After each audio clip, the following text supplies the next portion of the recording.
All right, we are live. I'll wait for the stream to catch up to me so I know that my audio is all good. There it is. Pop out the chat. There we go. And there we go. All right. How's everybody doing?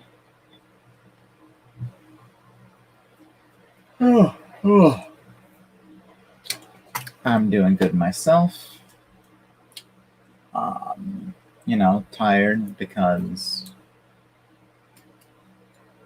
I'm a college student. That's my natural state of being. This is Starscream. Say hi to Starscream. He's best boy. He's best trader.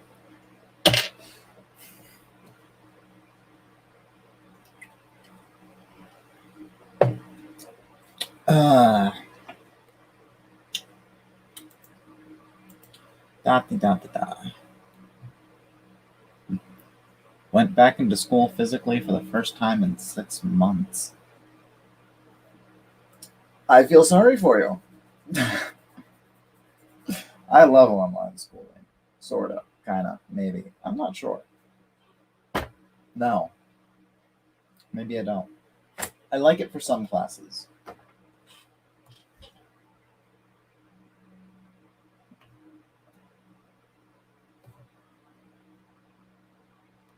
I'm bored and tired of online, but I'm watching this and doing animation, so that's a plus. Honestly, for me, it's better. I'm building trains around at the moment. Okay, cool. I think we might play some trains.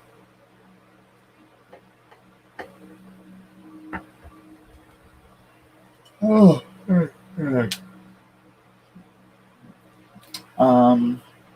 So yeah, let's get to Sharon. Screen share audio.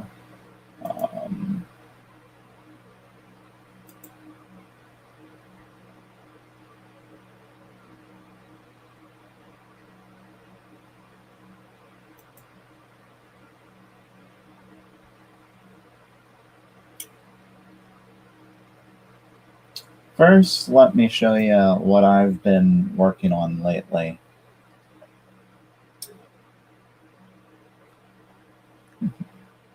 Yeah, I get distracted with online a lot. There's a whole thing. Okay, cool. Yeah, I get the whole getting distracted stuff. That's why I'm saying for some classes it's good. For some classes not so much. Like my statistics class. I could care less for the lecture. All I need is the book and problems to work on. If I sit and focus on the lecture, I don't look at the book, but I don't get anything from the lecture. So it's better for me to have an online class where I can ignore the lecture and just do all the work.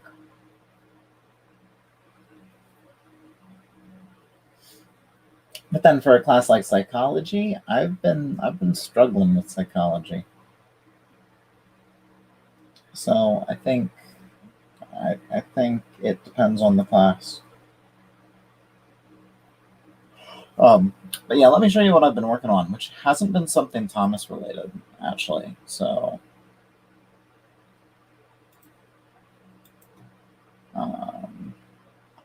here we go. So what this is so I'm on it.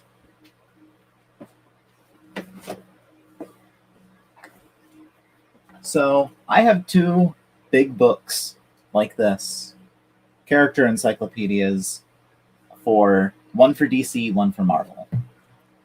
I've been making one for myself and my own things.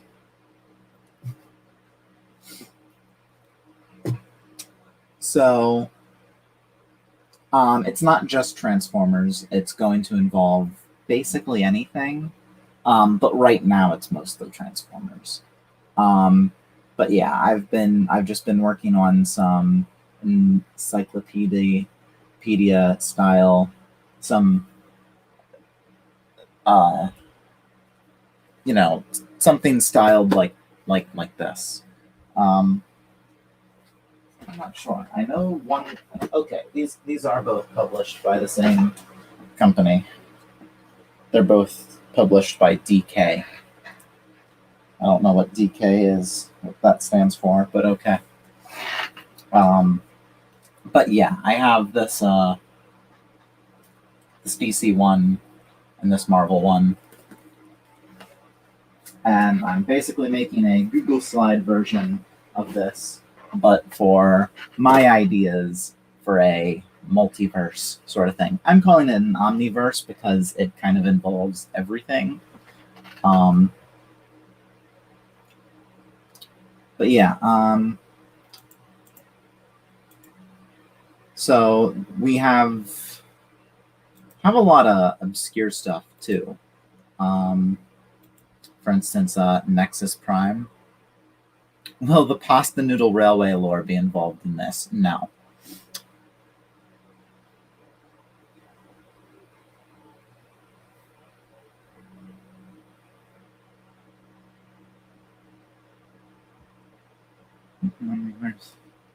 Feels like something I'd think of in third grade.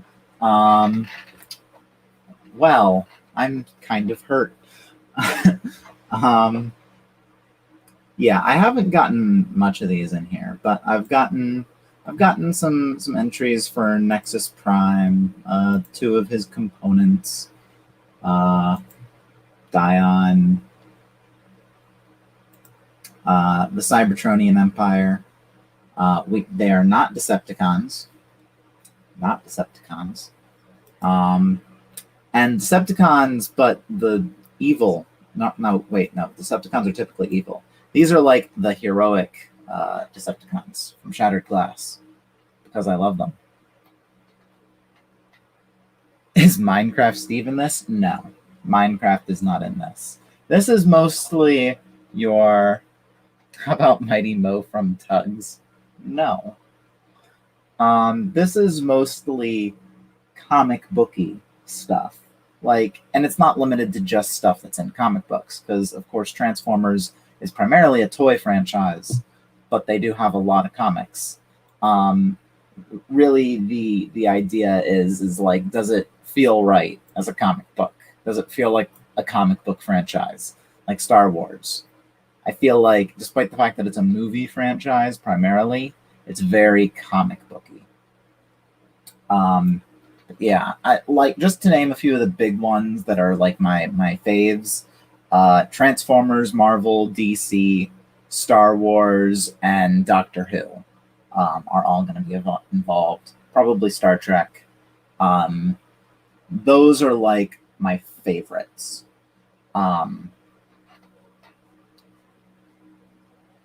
What about Clarabelle's floorboards from Percy's Promise? Did you know the Kool-Aid Man had a comic series published by Marvel?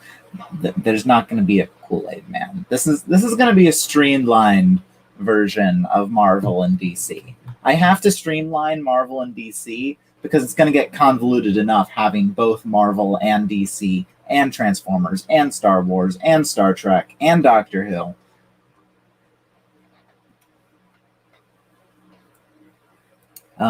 And probably tons of other like smaller things. Transformers already has their own little shared universe with G.I. Joe, Mask, Micronauts, Action Man, Rom the Space Knight. What about the brake van's floorboards from Percy's Promise? No, there are no floorboards. Well, there are floorboards, but they don't belong to anybody specifically. They're just typical, everyday floorboards where floorboards belong. At one point, I was thinking that... So before I got really into the whole let's make Sodor like super historical and stuff, I thought, like we'll put Sodor in a contemporary universe, contemporary version of our universe, and then we'll have all of we'll have it in the same universe as all of this stuff. However, for one, that kind of goes against everything that Thomas and Friends ever stood for, initially. If we were talking reboot rules, it would make total sense, but we're not talking reboot rules. We're talking Audrey rules. That wasn't going to stop me by itself, though. What did stop me was getting really interested in making a historically accurate Sodor. So, isn't it weird that Percy's Promise, a Season 3 episode, was mentioned in Percy Takes the Plunge, a Season 2 episode? Isn't it weird that Paint Pots and Queens, a Season 4 episode, references both Down the Mine and Off the Rails, as if the consequences of those episodes are still affecting the characters when they are Season 1 episodes.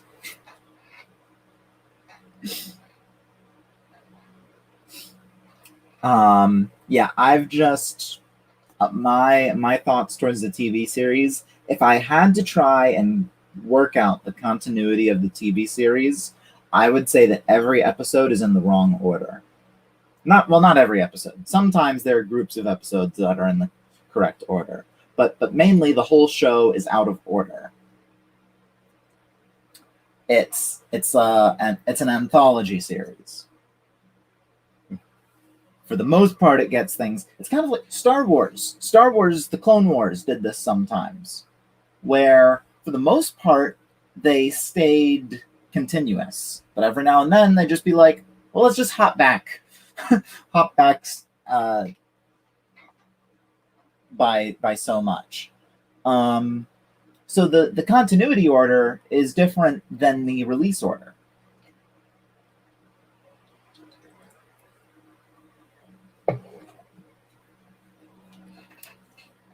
So, anyway, but yeah, this is the thing I've been working on recently, just to give me a break from the Sudrian project. So yeah, we have a few that haven't been filled out quite.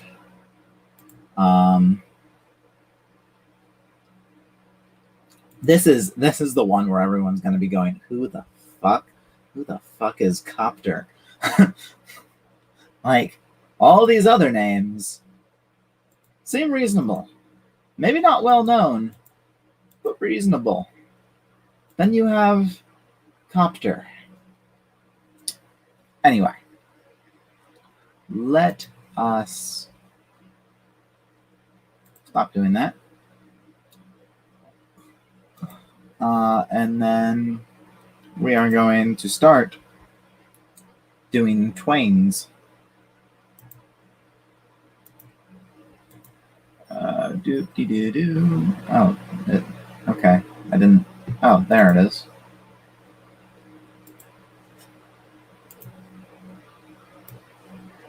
What the heck? The heck.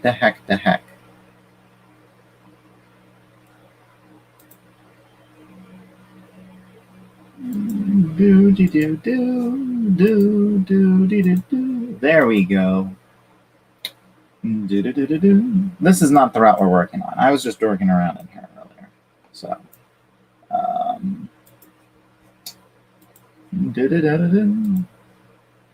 We are going to be doing. Oh, what are we going to be doing? Yes, the Chesapeake and Ohio Hinton Division. We're going to be here for a while because we're going to be taking a big boy. Yes, we doing the big boy.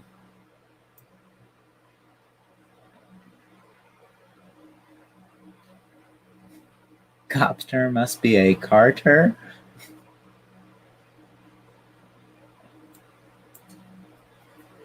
And here I wake up and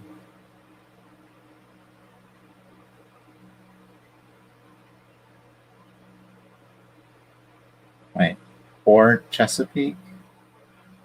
What did I say? Did I say something else?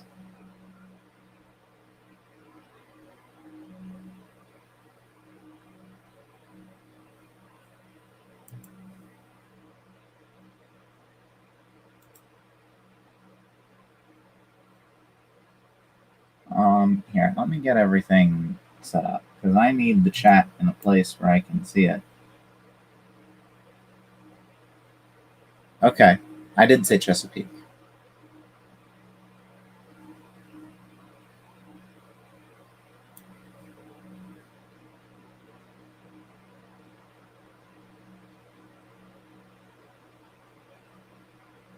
All right.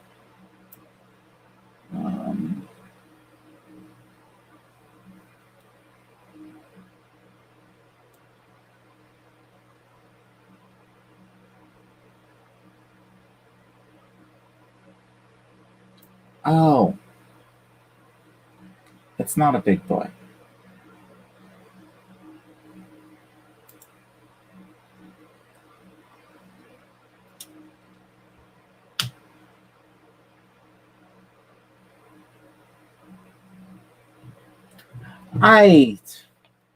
Well, he is a big boy. He's just not the big boy. Yeah, I was just. Oh god.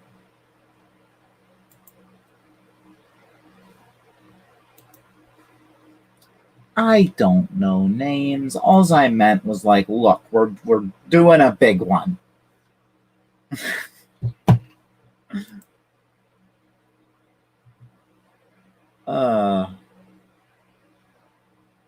Where would you be without me? I would be calling. What's it fucking called again? Alganese. Alganese? Algany. I'm gonna call it Algany because that sounds right.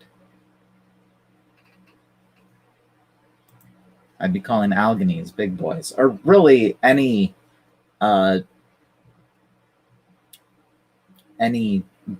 engine that looks vaguely like a big boy.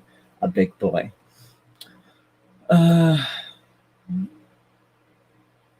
All right. I need to minimize StreamYard because that's going to be all sorts of in the fucking way.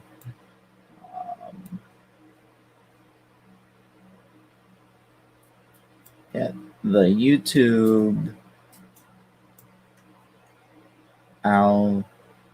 Allegheny.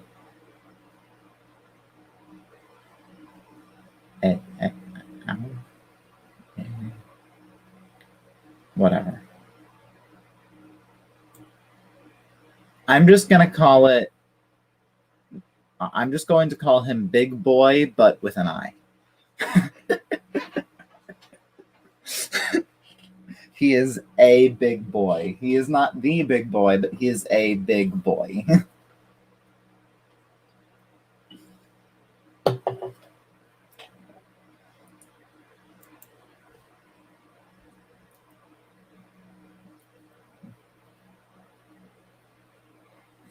So much coal. It's not Welsh, but I'll take it. Okay.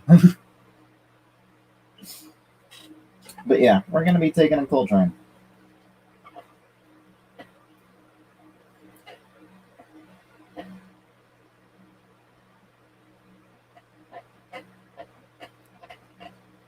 Yeah, I don't think Henry could handle one of these trains.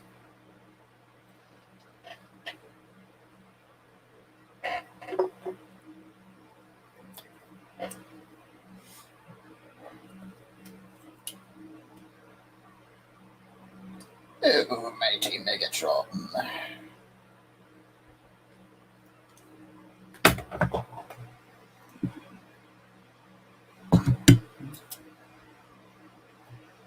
While we wait for trains to load, I'm going to transform Starscream live on camera. Fun fact, the Chesapeake, Ohio, Baltimore, Ohio, and Western Maryland Railroad all formed together for the Chessie System Railroad. Okay. It's just coal, coal, coal, coal.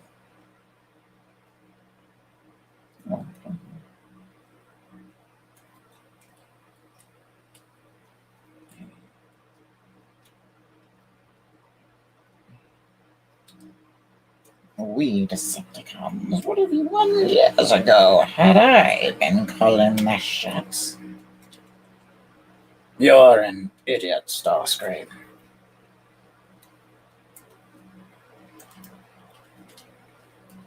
Wow, I actually might finish this by before the game loads up. For a moment, I was worried that it would actually be it would load quickly, and I wouldn't get to finish. But I might get to yet.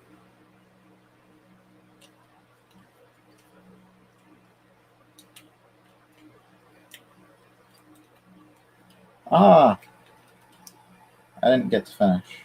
Well, I got really close to finishing, so I'll finish anyhow.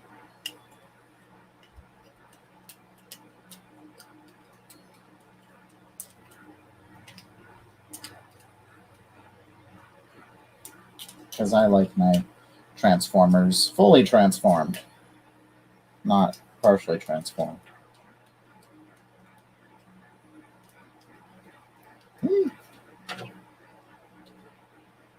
Clock of guns. Oh, see, I need to wait for all the scenery to finish loading anyhow. There. Finished.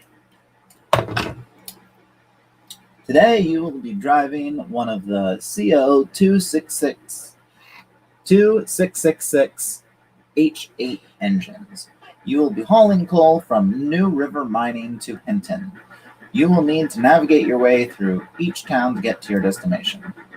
Fill your coal gondolas, then make your way towards Mount Home, past Newland and into Thurmond.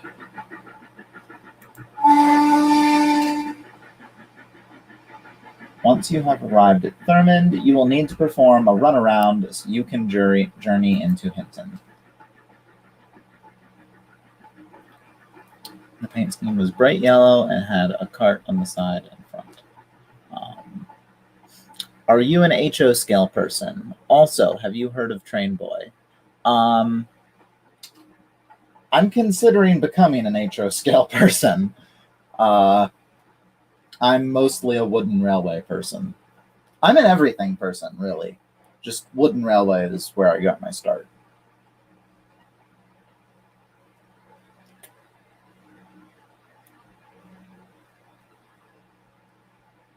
I like how, because of Thomas, I've come to dislike so many American train terms like smokestack instead of funnel, ties instead of sleepers, and coal car instead of tender. Tender one, not so sure of. I'm pretty sure in America they still call it a coal tender. It's just that people who don't know trains call it a coal car. However, it merged with the Seaboard System Railroad to form CSX Transportation. We call tenders over here. Yep. Okay.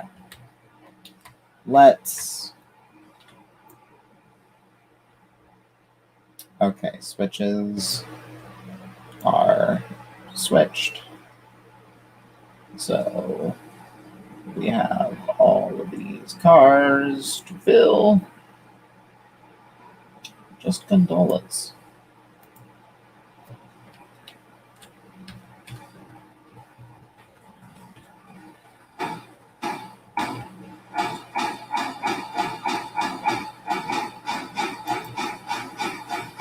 Let's see. I should see what the sound is set up. Oh, that's a lot. Put it down. Put it down there.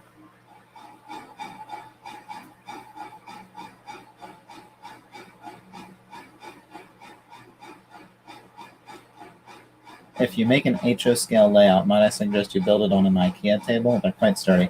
I'll probably build my own benchwork, because if I make an HO scale layout, it's going to be like the basement empire layout that you see a lot of HO modelers build to do full operations on.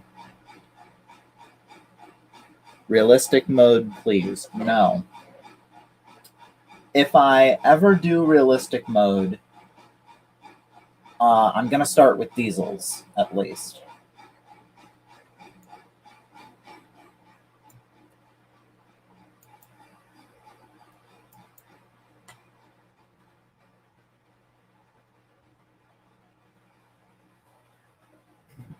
I'm just kidding. Do what you want. Yeah, I figured.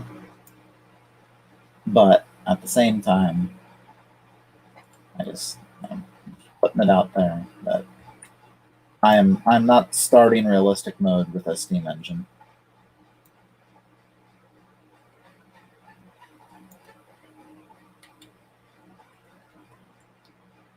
The basement empire. I like it.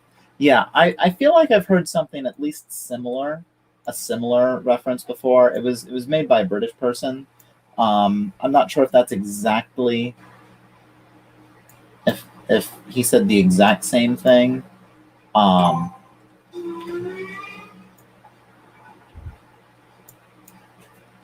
But still, I kind of adapted it. Okay, great work. All the coal cars are full. Now make the journey to Hinton. The basement empire sounds like a passenger train on a model railroad.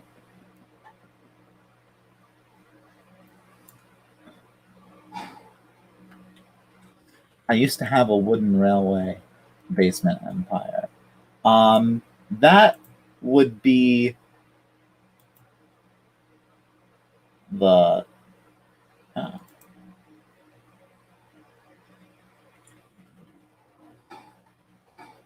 I used to have a wooden railway basement empire. I miss it. That was the original plan of mine. Make a realistic railway, but with wooden railway. But I'm not sure.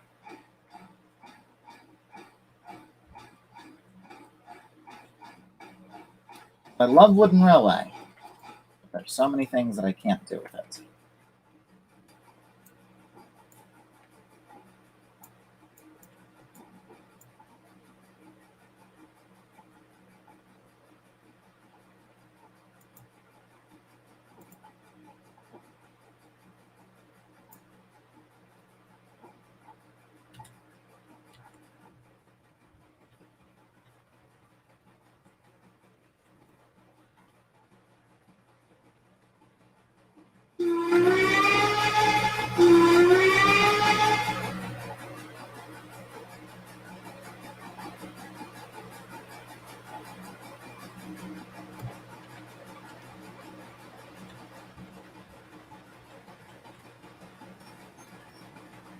But yeah, I want to if I do it in HO, well, actually, no matter how I do it, the goal is to have a huge layout. But whether I do it in HO or wooden railway or Trackmaster, Homey Trackmaster, I have no clue.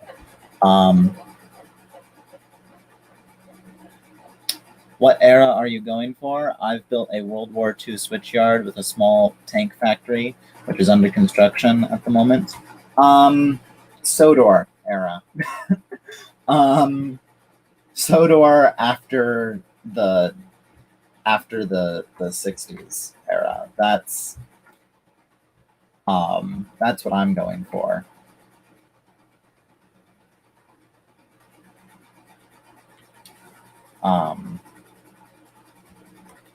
So far, if you're trying to make it realistic, I'd go for models just for ease of controlling engines. I love me some TWR, but for realistic stuff on a large scale, it might get a little boring, unless TWR layout with model visuals. I was kind of trying to make the blend between a TWR layout and a model layout. And the fun is going to come from running realistic operations. Sodor hasn't changed one bit since the 1950s, which is orders passed down from top of them. So honestly, in my version of Sodor, a lot of changes happen past the 50s for the sake of, okay, we're keeping steam engines. How do we make up for the fact that we've decided to keep steam engines? And basically, I want to have like Sodor in its prime. Maybe not prime, but Sodor at its max, which gets interesting with Barrow and Furness. Here's what I'll do. I'll either model every location at their biggest and grandest, or I'm going to model them at their most modern. I'm not sure yet. Sorry, I have to go. Bye. Well, bye. Steam 1 Sodor, 1937. Thanks for coming along. Based on your comments earlier, I'm guessing you're on the other side of the pond. So it's nice to know I have international fans. I think the only thing that hasn't changed is the motive power and some of the historically significant rolling stock. Yeah, that's what I'm gonna go for, is that the stuff that runs on the rails hasn't changed. Rolling stock has been supplemented by new rolling stock, minus the missing coach. But yeah, the missing coach is just gone forever. Like, he didn't just misplace the missing coach. He put it in the complete wrong place. He lost it entirely.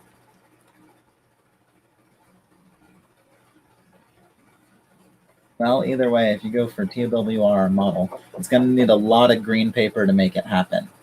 Yes. Excuse me one moment. Gate, leave me alone. If I don't answer and you know I'm in here, do not keep knocking.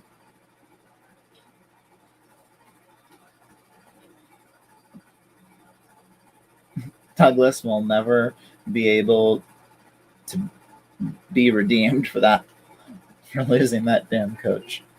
Now it's a garden shed in Alaska or something. Oh no, George Carlin had a skit about losing stuff. He said what he believed when anything was lost, it just went to a magic pile. And he said anything that's over 6 feet never comes back. So that's what happened. He lost, in specifically the American dub of the missing episode, The Missing Coach. The coach went to the pile, and because it's over 6 feet, it's not coming back. When Douglas dies, they'll give it back to him. Because that's what happens. You go to heaven, and the first thing they do is give you back everything you lost. Everything.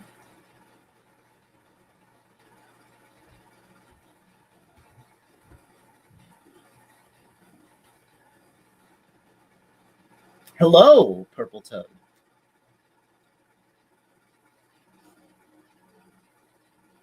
We are running a not big boy along the Chesapeake and Ohio. Who do you think would win in a fight? Rheneas, Madge, or Percy? I have no clue. There's very good arguments for each and every one of them. Rheneas is like hardened warrior from all of his time running the Skarloey Railway by himself. Madge is versatile, and Percy is just plain intelligent.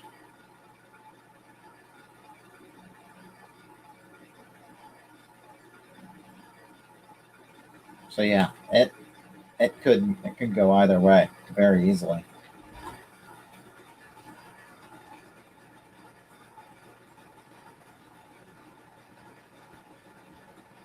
Percy, he's the biggest and strongest. That's where I'm leaning towards, Percy. But it's close. Because Percy may be big, but he is also a bit on the naive side. Rheneas is very hardened. Like, I feel like he'd know a lot of dirty moves. Madge, she's just versatile by not being tied to the rails.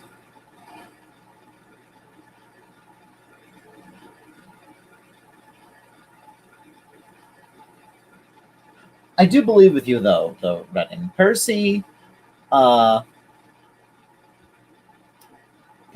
is definitely, he's not naive.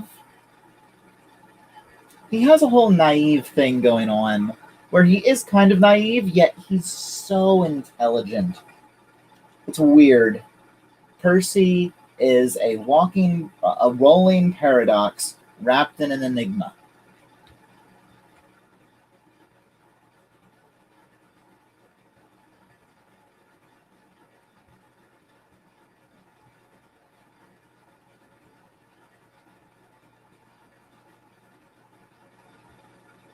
Ooh, a tunnel.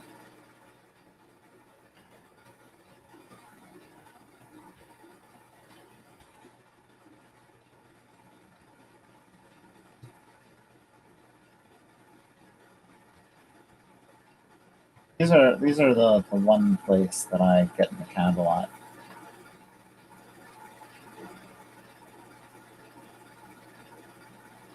Percy, not because of size, but because he would bring a nuke on rails or something like that. Plot twist, nobody. They're all part of a secret club that wears pink on Wednesdays.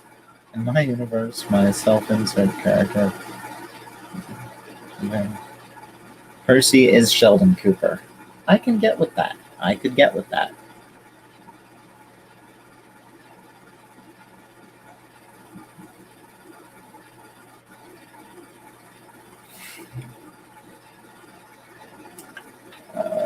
Doop-de-doo. I should somewhat focus on the rails, because sometimes I don't focus on the rails, and then I crash. Or run a red signal or something. Parents would surrender immediately. Mr. Bubbles.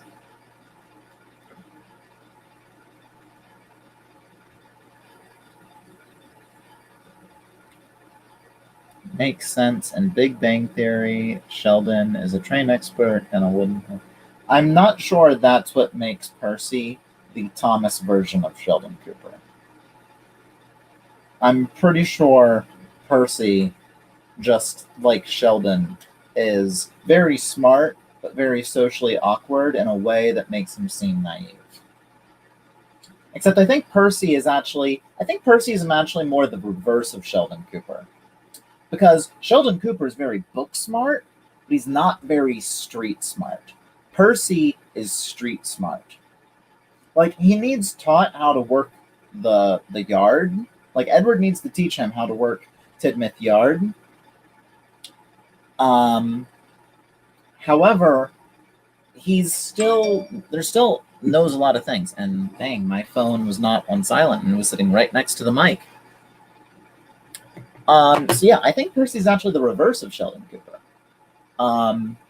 he is very street smart. I believe Percy worked a lot of industrial jobs. Like he did a lot of industrial work. So he knows how to do things. He's had a lot of experience, but he's never had experience with this very like by the books, follow the code railway work. It's always been kind of just do it how it needs to get done industrial work.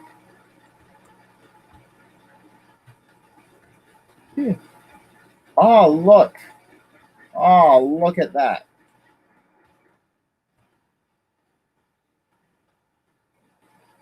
Look at that.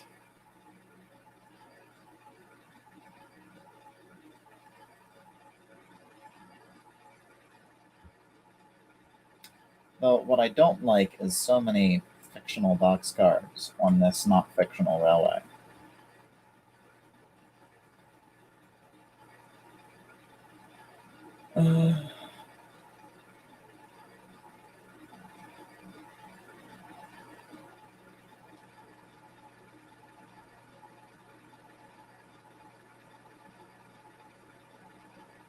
Who do you think gets the least justice in merch? I completely lost it. I'll get back to it. I gotta make sure I don't like have an issue here.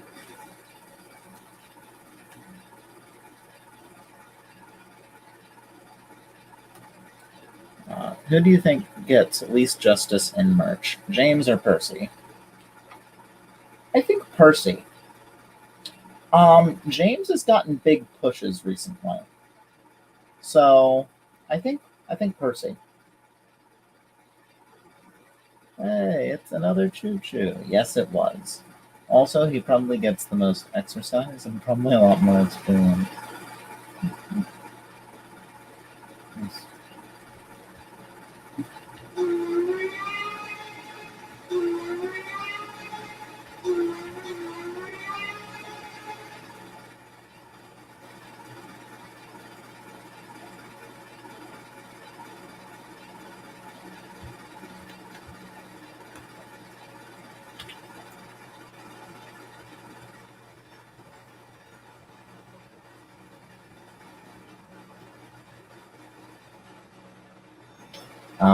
The Y. I haven't run on this part of the route before, so this is nice.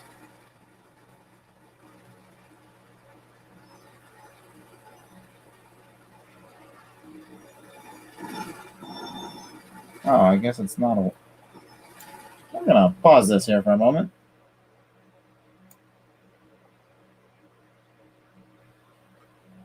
I want to see where the hell I am. Okay, I guess that's not a Y. It's just a oddly shaped junction.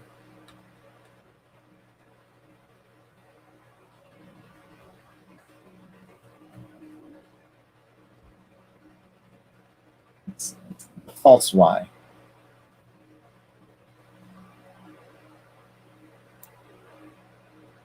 All right, we're gonna quick see where this is in relation to anything, because the only thing I've ever done is run from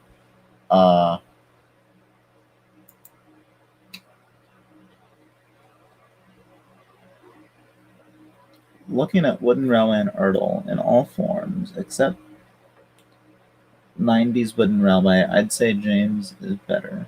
In Bachman, James is better. In Minis, they both kind of suck.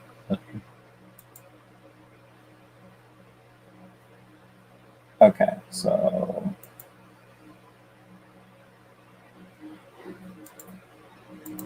I want to see where I am in relationship to the main line.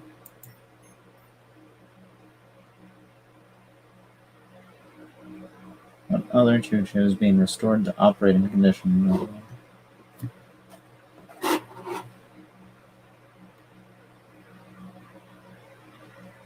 Why? But a lot of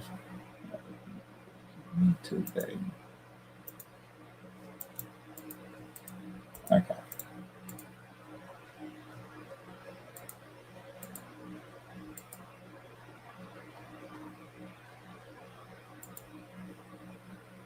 I don't care about New York. Let's see. Okay, where? Okay. Okay.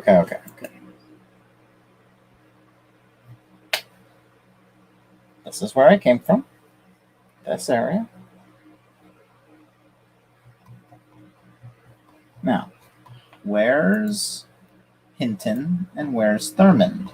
Because those are the only two places I've gone to on this route. I just keep on seeing more New River mining. Thurmond! There's Thurmond. Okay.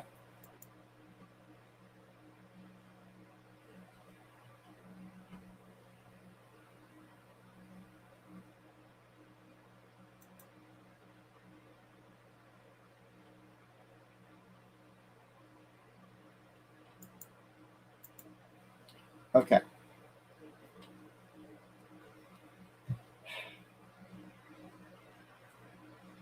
So here's Thurmond. I've been here before. I need to find a better place for my phone. My phone was sitting right on my mouse cord. Okay.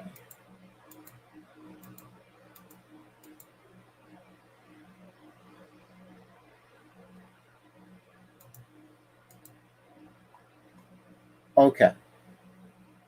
So here is Hinton. I have worked in Hinton. I've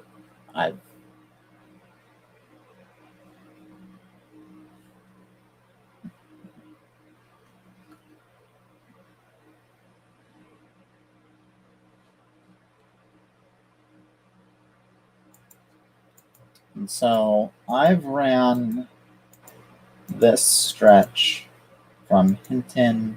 I didn't go up here, but I've ran from Hinton down this track.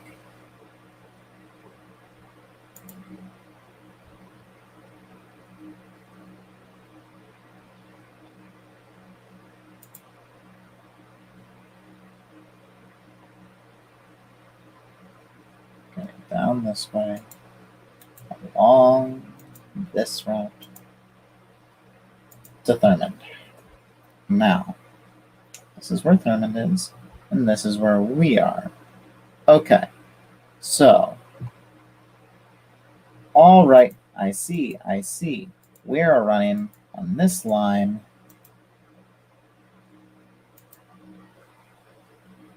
All right. Okay, ideally.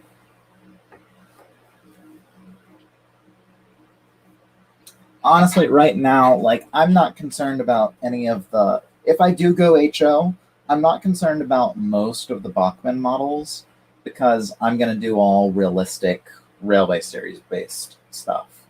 You know, Thomas is going to be a proper E2, Edward's going to be a proper K2. Edward's going to look more like a K2 than he ever did. Jesus, you've already been going 50 minutes. Yeah, and I'm going to be going a lot longer too.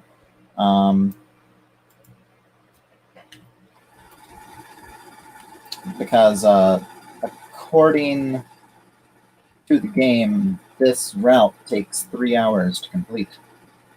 So we're probably looking at a long stream tonight.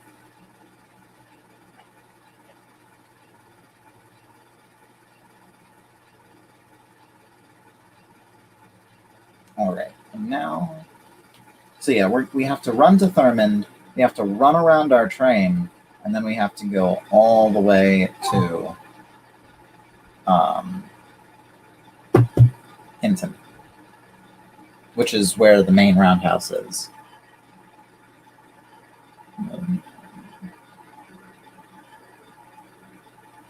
Lord, 48 minutes already. Yep. Stepney, only because he survived the other. Ryan especially.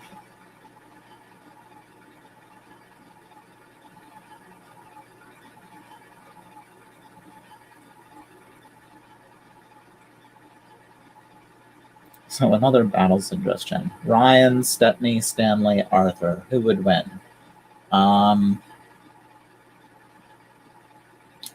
don't know. I don't know.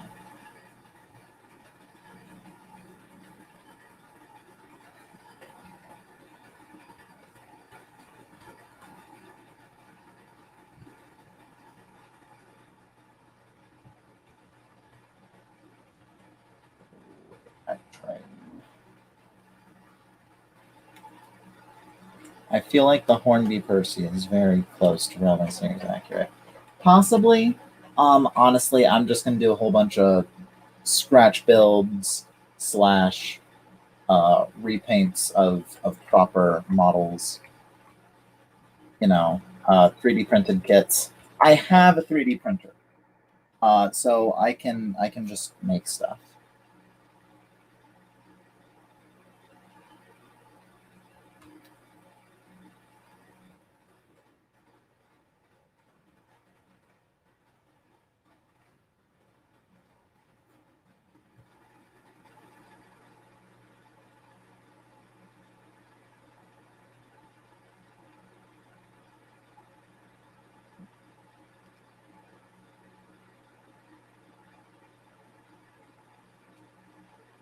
Well, I think so. It came out like a year before or after the TV series aired. I feel Hornby Percy is a little too long compared to Railway Series Percy, but he is pretty close. Yeah, probably. I haven't looked at him too much. I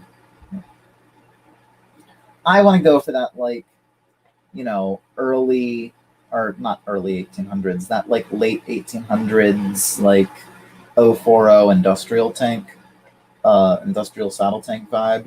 Late 1800s, early 1900s. Because my idea is that Percy is going to be built along the same time as Thomas and Toby to make them all about the same age. And then he does a whole bunch of industrial work until he arrives in 1933, possibly a bit earlier.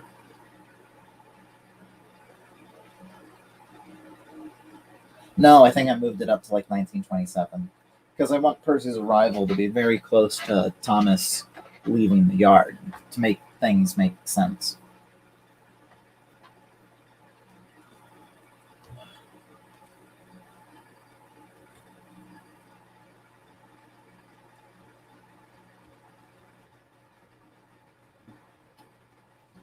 Oh, speaking of operations, do I have is this my paperwork? No, that's paperwork for a project that I finished.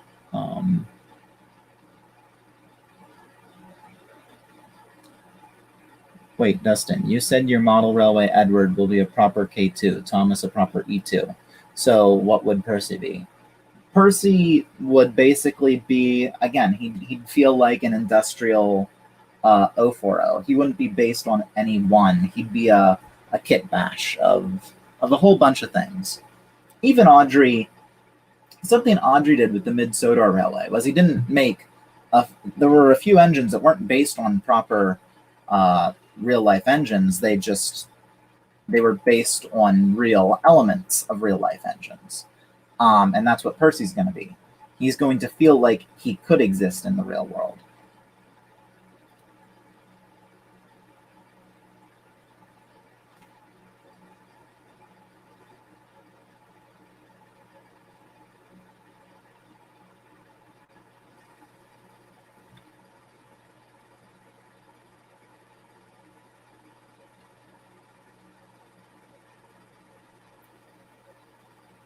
Wellsworth and Sudbury Lady gets built by Burnett Stone, the controller, and his workmen run the express passenger train called the Wellsworth Flyer from there to Brendam. Oh, cool. Though the Wellsworth and Sudbury Railway does begin at Crosby. Just FYI. I always thought that Percy was built right before Fat Hat bought him. No, it's said in People, History, and Railways that hold on a minute.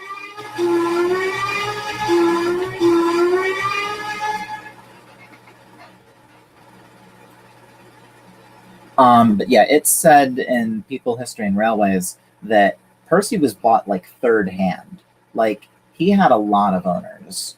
My headcanon is actually that the workshop that Sir Topham Hatt bought him from isn't the workshop where he was built. That basically he was there for like an expansion project, or he did something similar to Victor, where he shunted cars in that yard.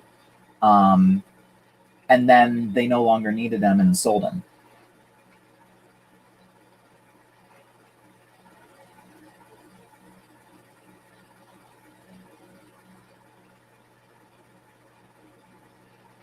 So Percy is a freelance design for industrial work. Yep. Percy was built on reading off the wiki. The wiki assumes a lot. I don't trust the wiki.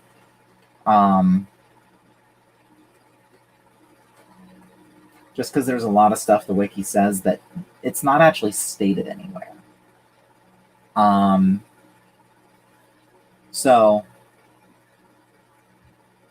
But yeah, I'm having Percy built around the same time as Thomas and Toby, because Thomas and Toby are only a year apart. So I'm going to put them all within a year of each other. And then Percy's just going to do a whole bunch of industrial jobs. And the idea is that these industrial jobs would be very separated from, I call it mainline work, but that would be including branch lines. But, you know, what that really just means is that it's separated from the work that the real railways do.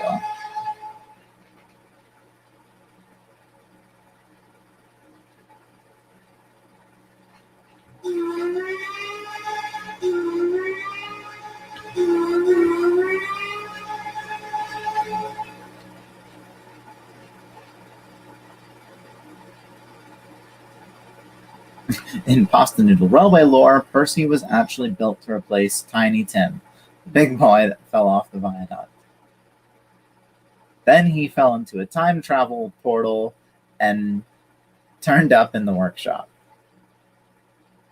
In my lore, Percy is built in 1897. Cool. I really like this run. It's very interesting looking. I love that big boy's whistle. Specifically, boy with an I. Because if we call it boy with a Y, then it's wrong, because this is the Chesapeake and Ohio, not Union Pacific.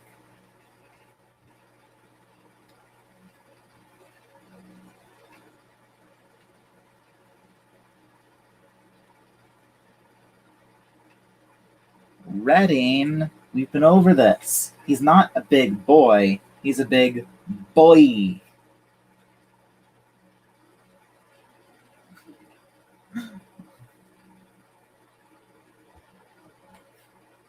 Because he is big.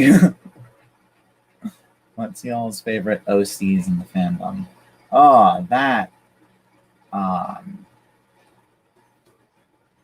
Look, it's another not big boy. What are you doing with loaded? Oh, you're loading hoppers. That's what you're doing with loaded hoppers. You're loading them.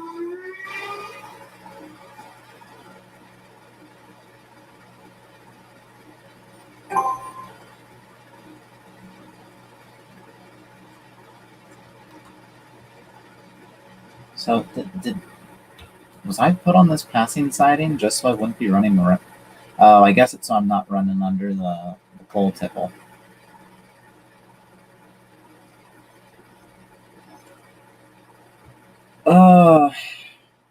Favorite OC. I don't want to pick Alfred because that's like the one everyone does.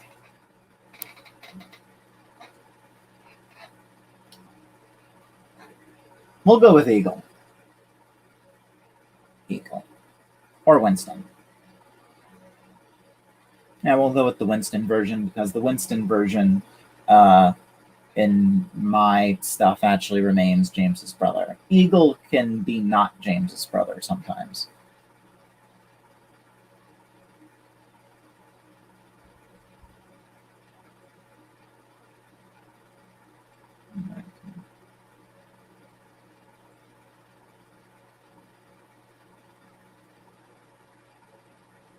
I have decided that I just dislike all OCs. I guess you won't like Eddie and Johnson then.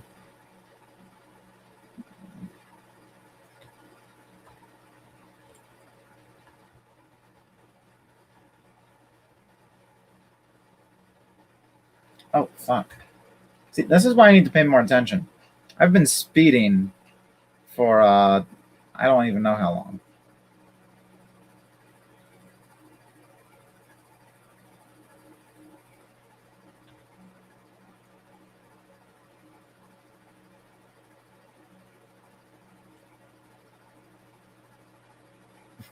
See, you all...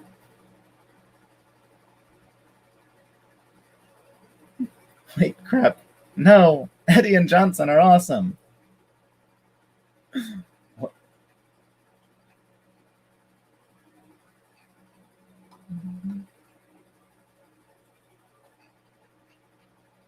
Everyone besides Eddie and Johnson is bad. No, really? Even every OC other than Eddie and Johnson?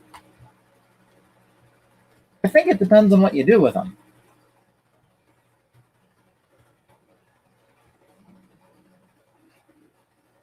And then I just realized that, you know, the reason people like OCs like Winston / Eagle / whatever the hell, or is because they're not actually OCs. They are background engines given character, which I think is an OC because it's just a background engine. It's not a character Audrey forgot about. It's a background engine. You know, like a human standing on a platform is a background character. If you give that human a name and a personality and a speaking role, that is an OC.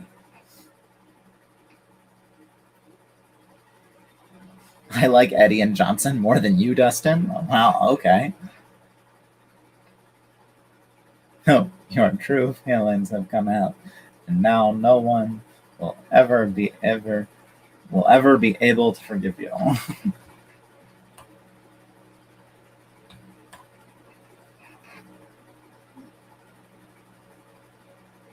I feel like if you give them a new name, it's an OC.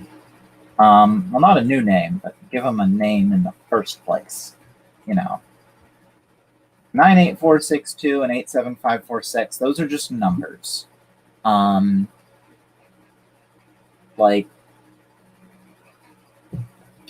I consider people who... Now, the people who only refer to them as 98462 and 87546 are weird because they have numbers that they are referred to as. But I think any interpretation of the red engine is an OC.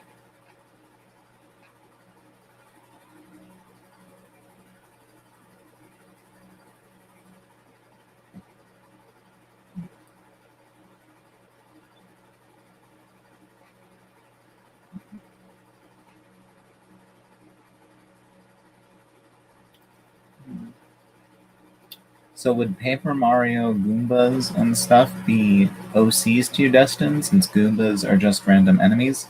I have never played Paper Mario. However, just like if you take a random person that's like they're not a character, like just a random goon in a movie or something, or you know, in this case, a Goomba in a Mario game, just a random Goomba that Mario steps on and walks away. If you take that Goomba and give it a personality and character and a name, then it is an OC. There were two red engines, I'm sure. Look, the red engine is a paradox. There's a weird thing going on with the red engine.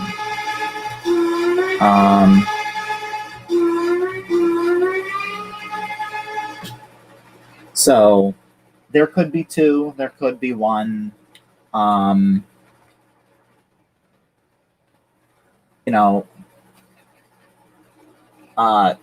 Based on the illustrations, it's probably two. However,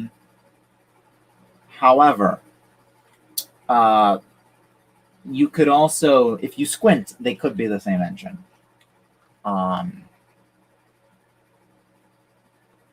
Hell, the red engine is actually black in my series and is an ROD engine. Yeah.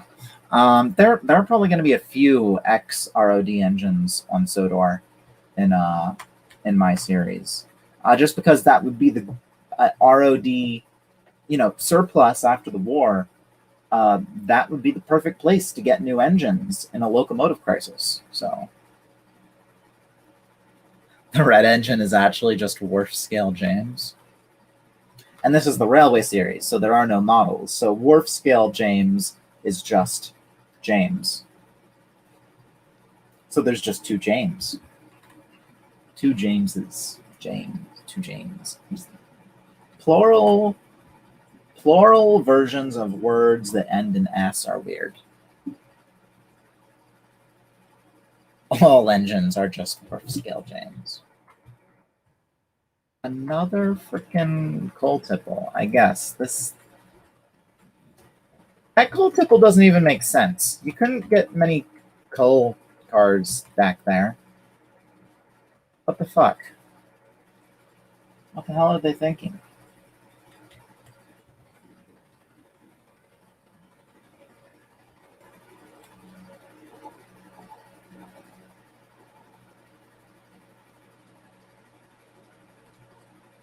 But in the Railway series canon, they could have made a Wharf Scale James for the TV show. Well, yeah, but that's different Wharf Scale James. That's a model of Wharf. That's a Wharf Scale model of Wharf Scale James.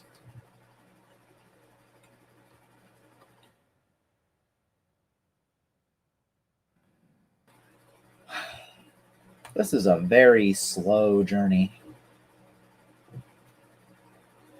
Imagine most of the engines on the Northwestern Railway roster would mostly consist of XROD engines. I remember somebody made James an XROD engine in their series.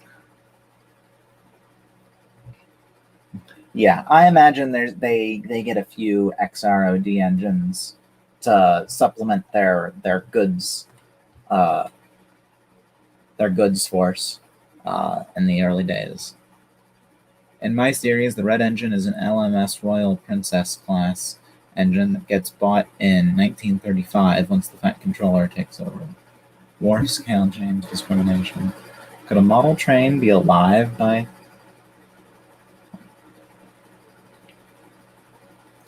I think there's a size limit. Like, I think anything larger than a ride-on lawnmower can be alive. Everything larger than because my idea is that everything has faces and nothing has faces. Me and Lemmy have similar thought process as far as what has a face. Everything has a face and nothing has a face. When you look at the reality of things, nothing has a face. When you look at it from a more figurative point of view, everything has a face.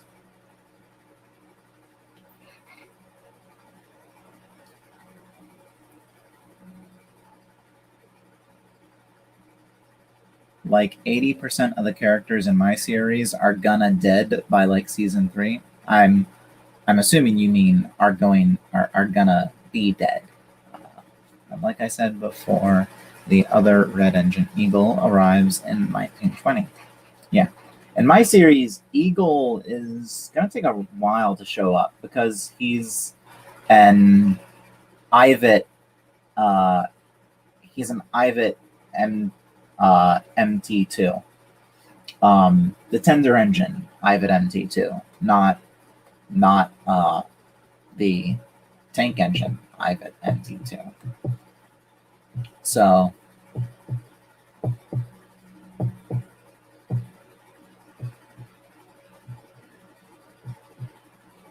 assuming the faces are physical things, does that mean that every model train would have a face? Does that mean modeling firms would have references to the faces of engines? Honestly, I like to think that if the faces are real, then there are engines that don't have faces. So you have some face trains and you have some not face trains. But I don't think the faces are real. So I don't think anyone ever models the faces. I think so there are some engines that get face masks put on them for Day Out with Thomas events. I think those engines are free. I believe those engines, it's not like they just use their real face. They are literally wearing a mask because their face isn't there.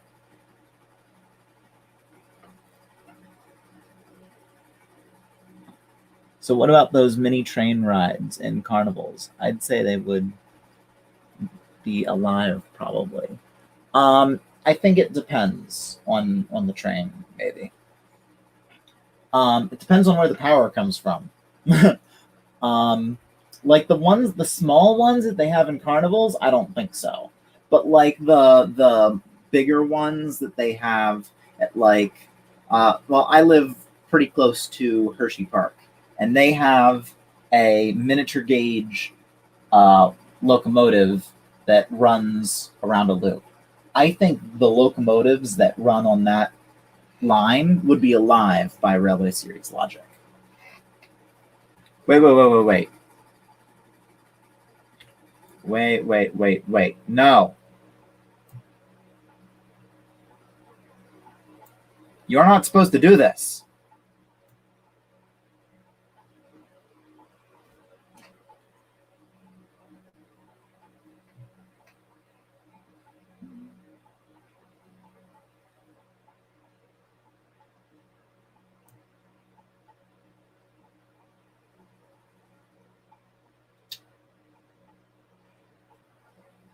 Yes, thanks for pointing it out to me after I've seen it. But I guess you couldn't know that because everything's out of... But yeah. And clearly it's not supposed to be. Based off of this here.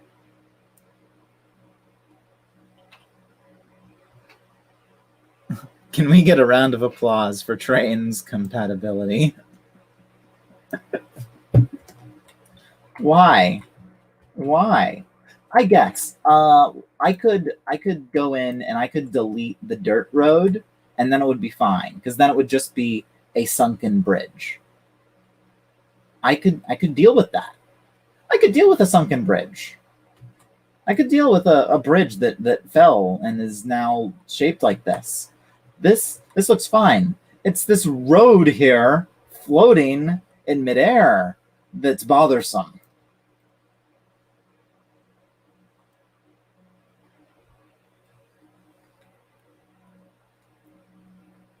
That bridge looks like a water slide.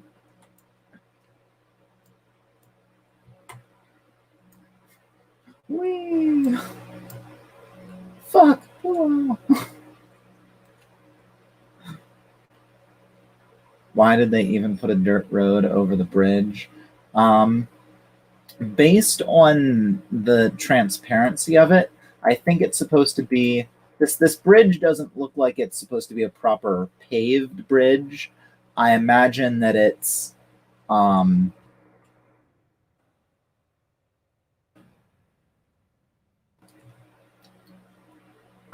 just imagine that this is supposed to be dirt that's caked over tires, just leaving marks on the bridge.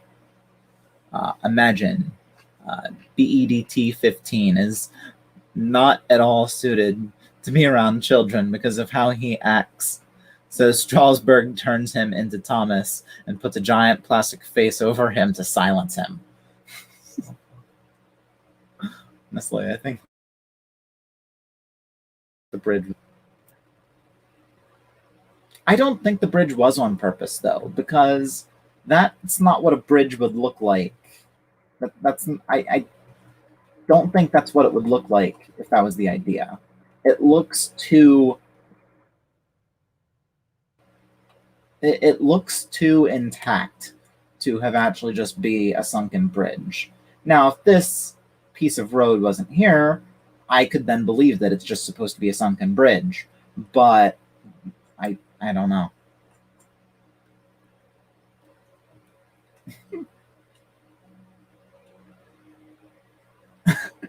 That dirt must be held together with some really strong glue.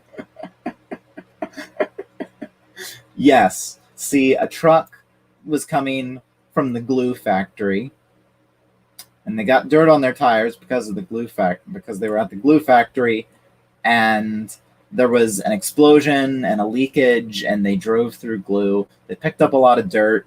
They drove over the bridge. The glue was leaking from the truck, so there was a hefty porridge of glue. Trucks and cars. They did all the stuff, and basically, all the dirt was very stuck to itself, but it didn't stick to the bridge because of reasons. And the bridge collapsed, but the dirt stayed. But if you'd step on it, it would be like really elasticy. It's like a big rubber band made of dirt and glue. Probably wouldn't support your weight, though. See, that doesn't even sound entirely implausible. The idea of a bunch of dirt being stuck together by dirt and glue being stretched between 2 points. Now, how it happened is probably implausible. I don't think it would actually really ever happen, but theoretically, it's possible.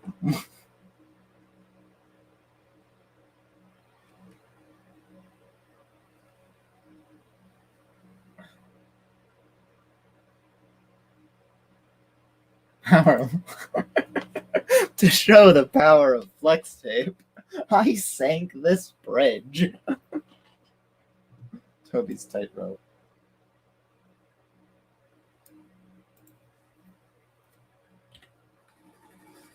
All right, let's finish this run.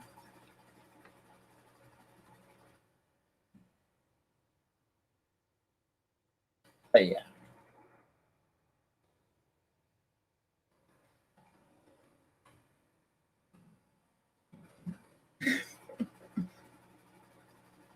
Is Dustin really convincing me to glue a road bridge in my backyard? Yes.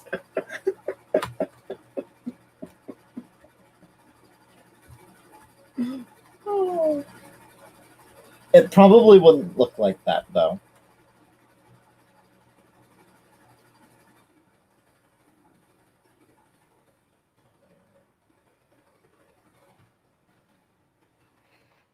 Look at that. Look at that. It looks so cool.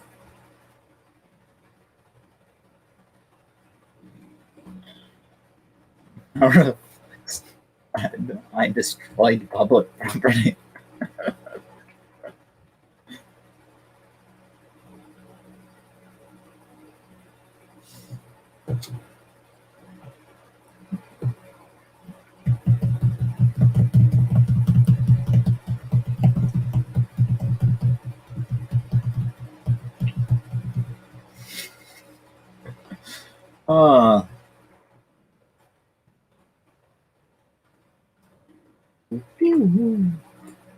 Whoopity doopity. All right, we are finally approaching Thurmond. Since we have to run around, perform a run around, does that mean, is there a turntable here? Are we gonna be... Okay, yeah, there's a turntable.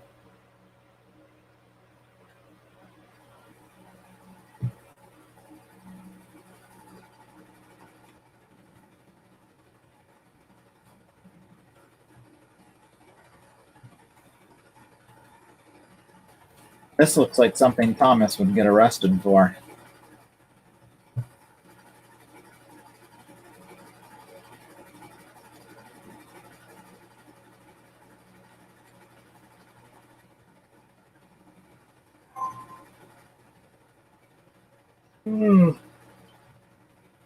I hate how I'm allowed to go faster now.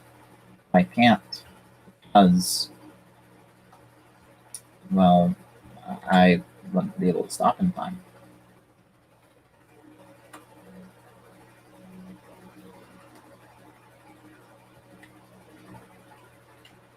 This feels like a train shouldn't be running through this part. Like, it feels like they should have connected the tracks to that and not had the train come along this part of the line. It feels improper. Like, this area is just where the locomotives go. It took us 1,000 years to get to it, but we're at Thurmond. And we still have to go all the way to Hinton yet. A person's in my room. What do you want from Wendy's? You know what? Baconator.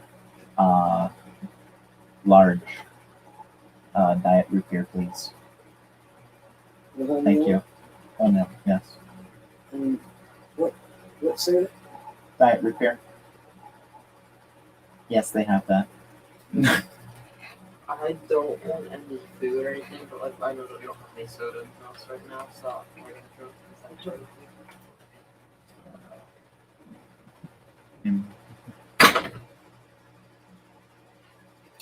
All right. I mean, this is a real life railroad section, so yeah. However, I feel like a lot of the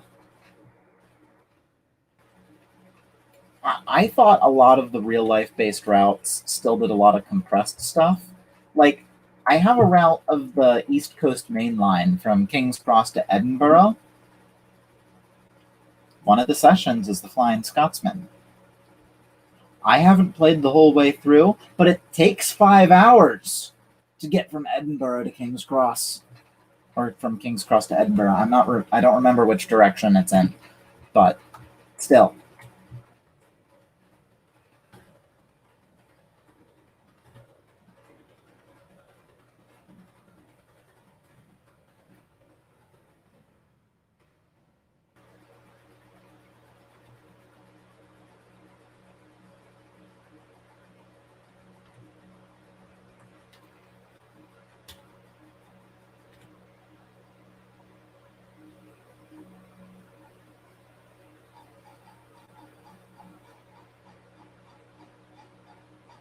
A person's in my room.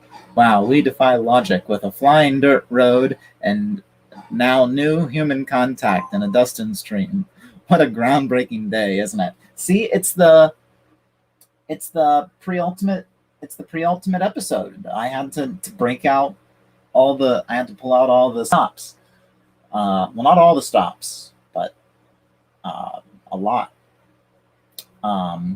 Don't worry, we will have streams over the summer. It's just going to not be called the after class stream. It's going to be a different thing, because we can't have an after class stream without class. And they probably aren't going to be weekly, but they may be every other week. So bi-monthly. Doesn't it look nice seeing the train slowly chugging along next to the river? It does. It does look nice. This route looks nice. It's times like this where I really love trains. And then all the things break on me, and then I don't like trains.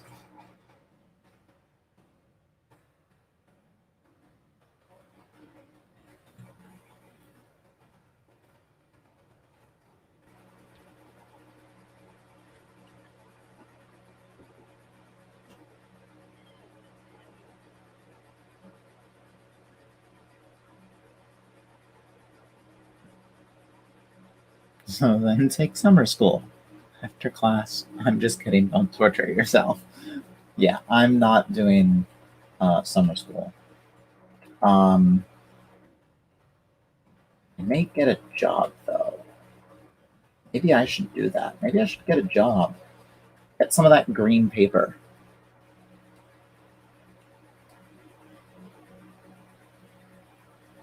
I just found a picture on my computer's library of a grain hopper in the middle of a river. I hate stink bugs. Fucking hate them.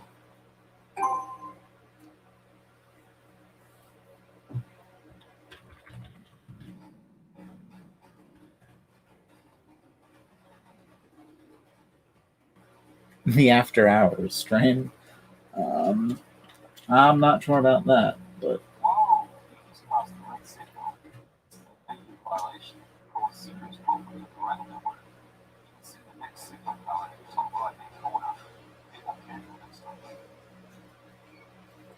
you're not gonna make me quit now, are you?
How else am I supposed to get my pasta noodle lore out?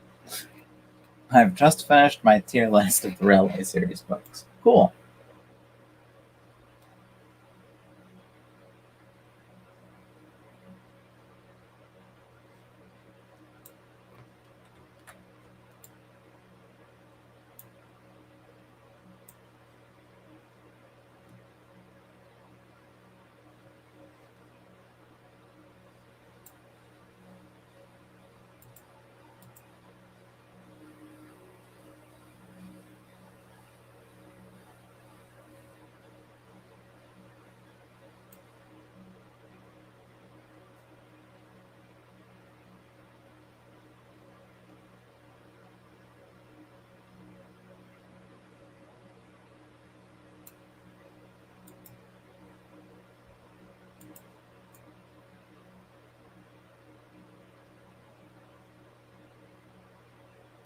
See, what I don't get is why I didn't have the signal. Why didn't they give it to me? Why have they still not given to me? Is it because I passed it? If I pass it now, will they yell at me again?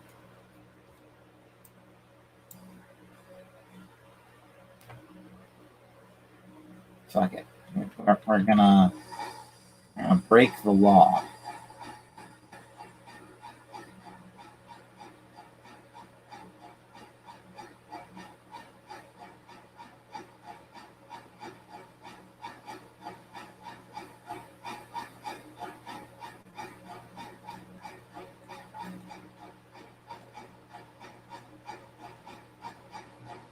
I guess they figured that I already broke the law, so I'm allowed to break it with that signal.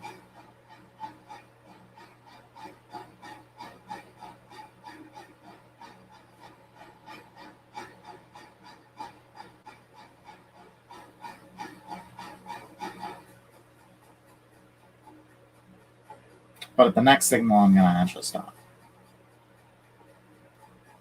There's nothing going on this section of track anyhow. So let's see, where's my next red signal? That's my next red signal, I think. That could have ended in disaster. Yeah. Unfortunately, the chat's behind, so by the time you gave your suggestion, I was already doing it. That, and whenever I save a session, it doesn't save the objective points. Like, it just... all the cars are there, everything's in their place, but I don't have any of the do this and then do that. Wait, why doesn't the train have a caboose? Because this was probably designed by someone who never knew what a caboose was.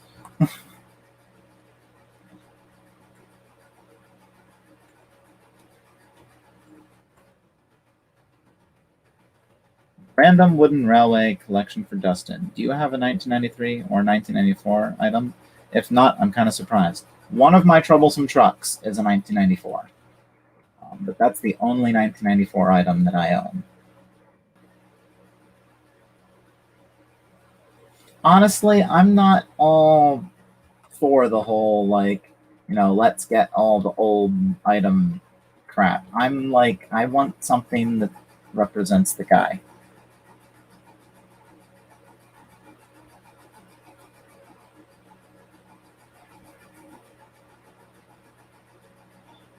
I've been thinking a lot about Gordon and Spencer lately, and how Spencer is used in the story as a contrast to Gordon, and that he also represents the extremes of Gordon's ideals. Yeah, Spencer is cool like that.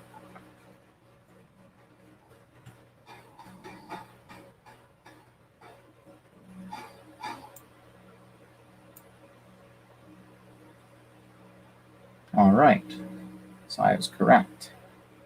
This is our red signal.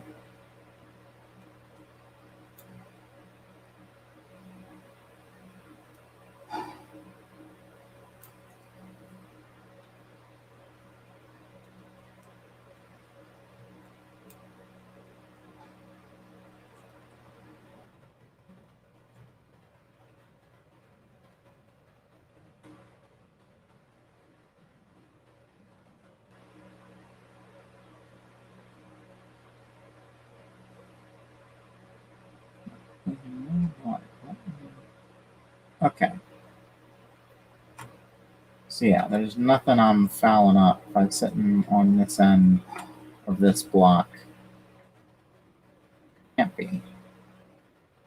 Physically can't be. Because I was sitting right here. So anything that I'd have to wait for, I wouldn't have been fouling up by coming over here. Now, what about any of this crap?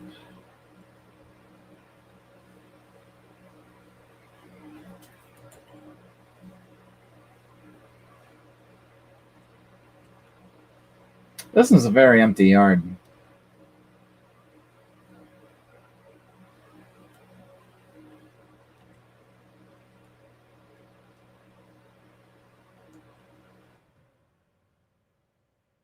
That reminds me, tomorrow I have an operating session. So that's going to be cool.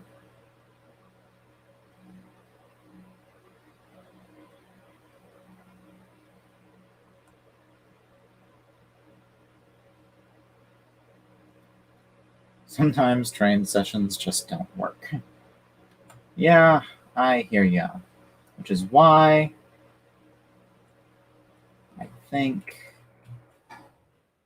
I'm wondering if me breaking the law the first time has broke the session.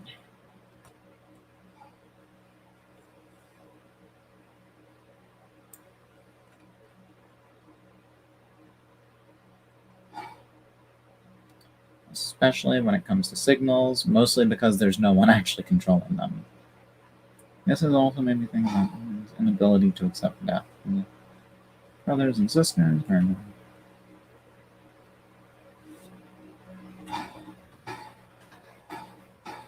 All right, I'm going to do it again. If it terminates the session, I don't care. We've been going on for a while. At this point, we can afford a termination.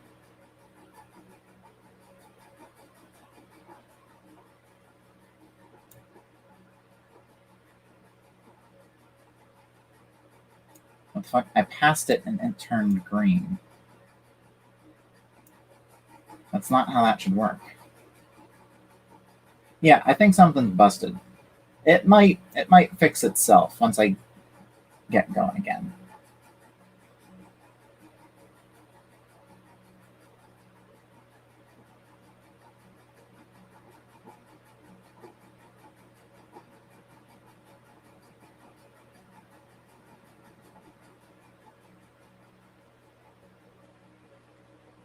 Sometimes these things fix themselves. Most of the times they don't. But maybe this can be one of those times where it fixes itself. And I need to stop being all hunched. It's gonna kill my back. I'm too young for that shit. This building should be moved up. It has a platform there for stuff. And, well, I guess this isn't a siding, so maybe it's for the best.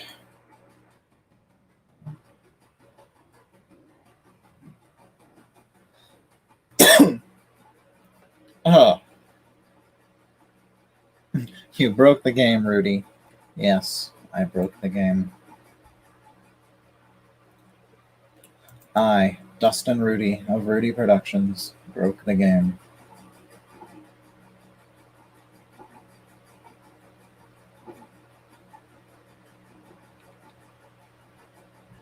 Will this guy fit on the turntable?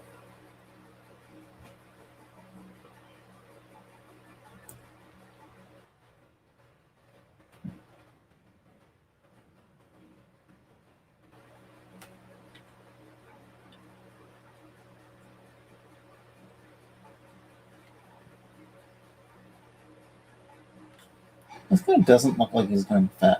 I mean, I think he will. He should. But it doesn't look like he will. Well, maybe he won't. Yeah, he won't fit there. What the hell?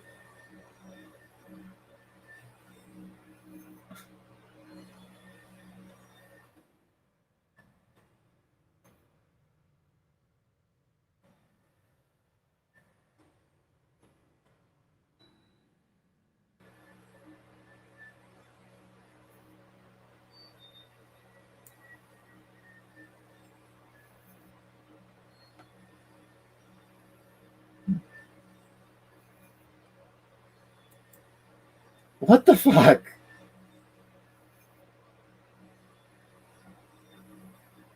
I hate this. I hate this.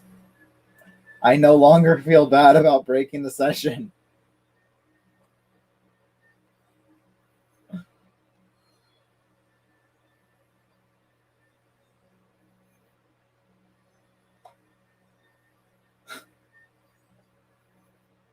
The fuck?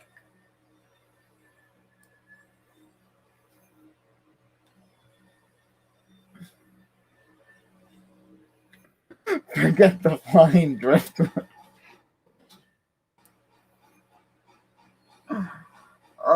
Obviously, if I ever want to do anything on this route, I'm going to have to modify it.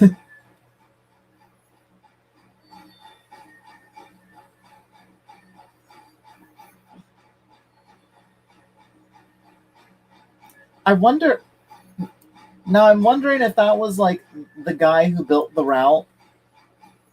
This was like the turntable he had or could use, so that's what he did.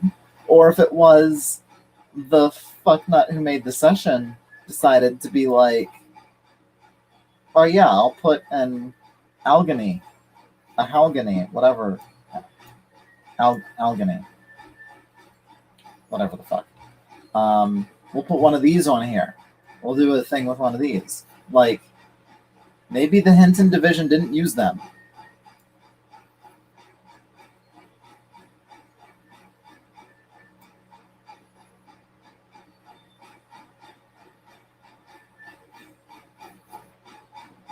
This is the true breaking of physics.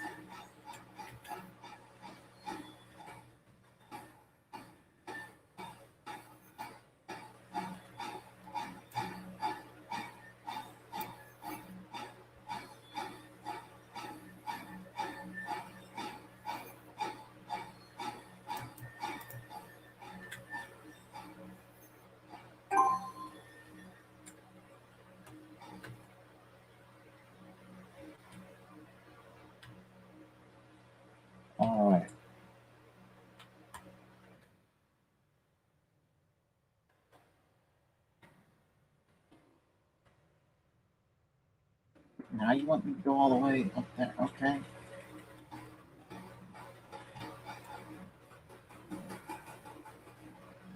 Oh no. Oh, do you need to take me all the way up there just to get over to my... No. Shouldn't need to. Why do I need to go all the way over there to get back here?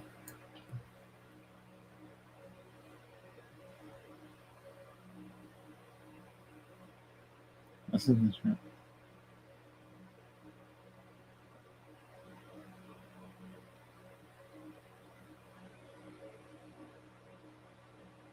It's kind of like the resolution to Gordon's arc, with him learning the lesson he should have learned when his siblings were scrapped.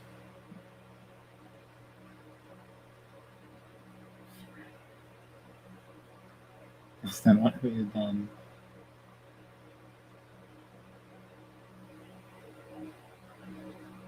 Yeah. So who here thinks that that who here thought that the that pilgrimage to Doncaster, that who actually thinks that Gordon developed a terminal illness? Because that's not what happened. Lemmy, who wrote the episode, specifically said that he just meant that Gordon is getting old and weak, like Gordon's parts age.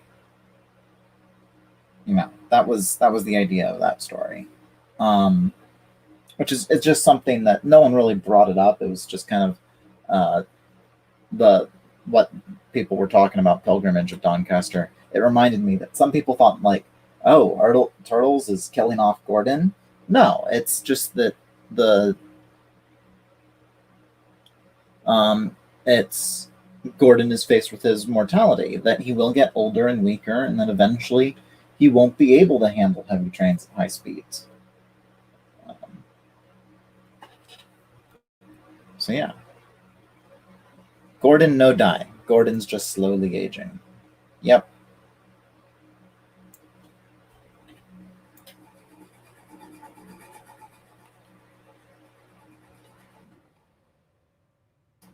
That's steep.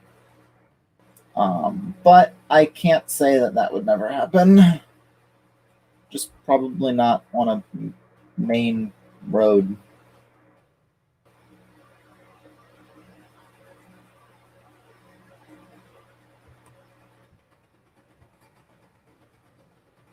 Yeah, this probably isn't the most unrealistic thing. But yeah, we do need to get the fuck out of Thurmond.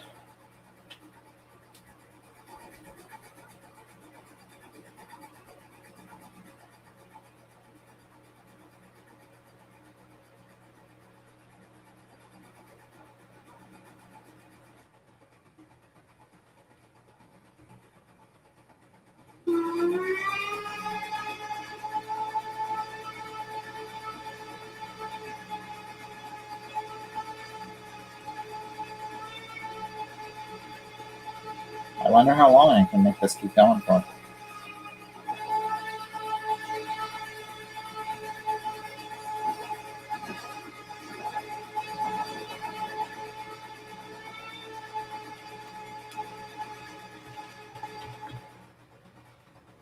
That's how long.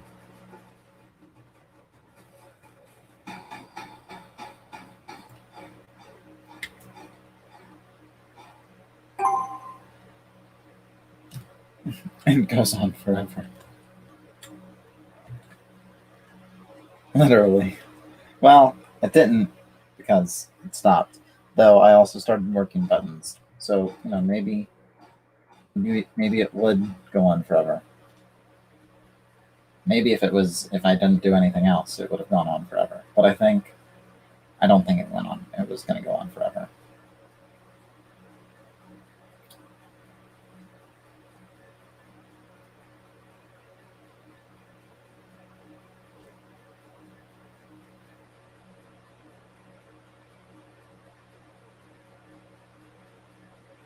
Most horns and whistles in this game are one continuous sound. I've never actually had many horns and whistles that are continuous.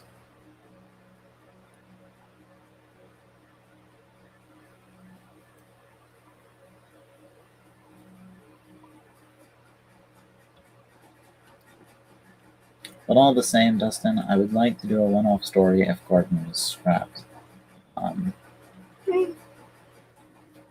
don't think, even if Gordon did develop a terminal illness, he wouldn't be scrapped. He would be put in a museum. He'd probably never move again, but it's not like the engine version of a terminal illness is you will no longer live. The engine version of a terminal illness is you will no longer move. Their version of a terminal illness is you will eventually develop paralysis.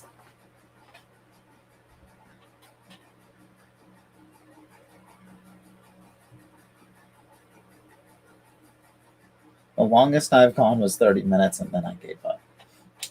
Well, here's the thing. I've done other horns and things where they did eventually stop. I didn't do anything else. And it's not like they just suddenly stopped. They faded out naturally. Let's pick up the speed. So we can stand to go faster. We need to get out of this place. And I wonder how many signals I may have accidentally passed that it didn't tell me about because I already broke the law.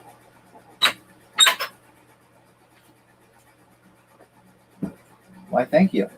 But open your windows up. It's cool. If I open my windows up, all the spiders crawl in. That is your. Oh. One of them was Diet and the other was Dr. Pepper. How could you tell which one's which? Because she did the thing. Well, the thing's done. Oh, yes. Okay, I see that.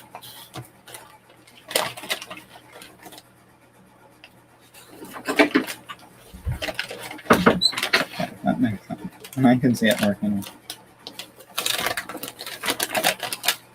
Yeah, because the only way an engine dies and you would stop existing way would be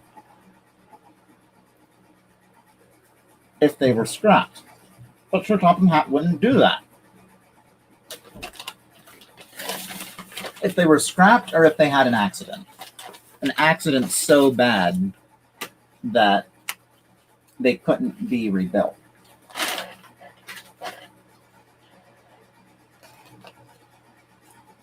Even as a static locomotive.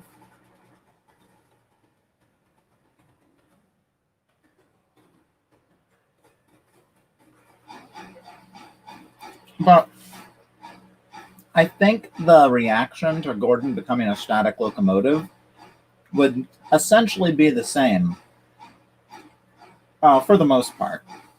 The difference being the engines could still talk to him and could still be friends with him. But as far as the, like, what do we do about the Express and, who fills Gordon's place, all that sort of stuff.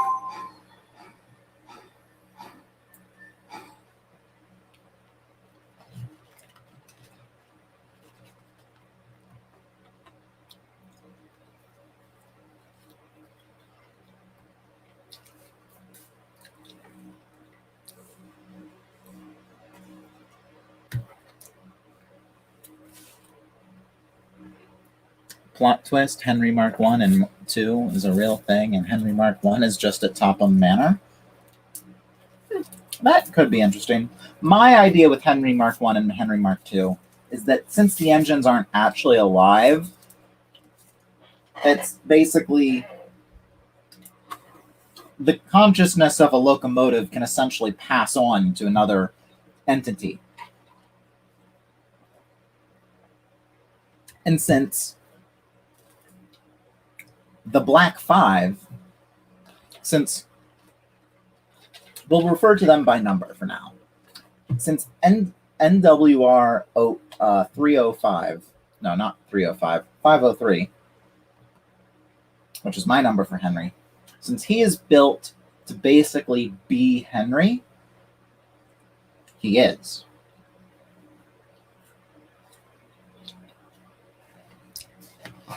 Even though physically he is a completely new engine.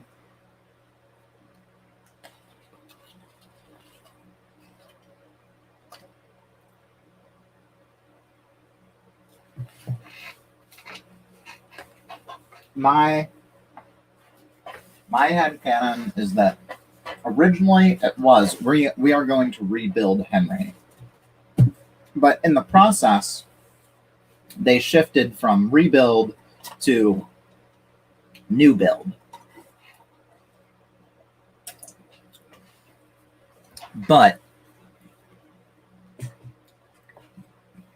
that it became Henry, basically.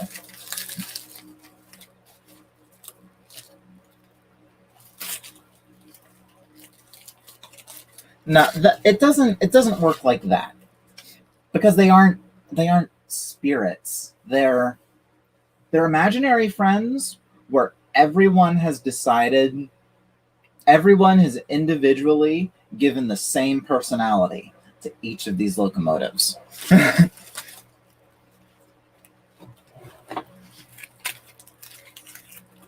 That's the best way for me to describe how people see the locomotives. Just imaginary friends.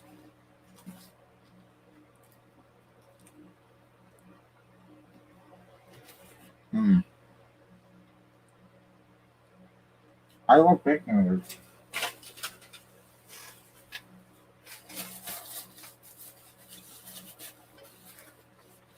You know what I've eaten today?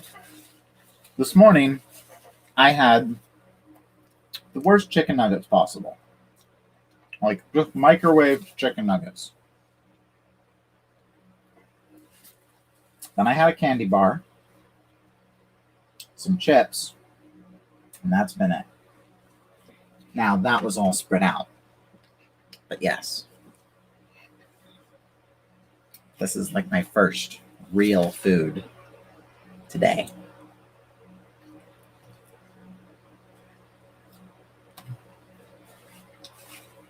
All right.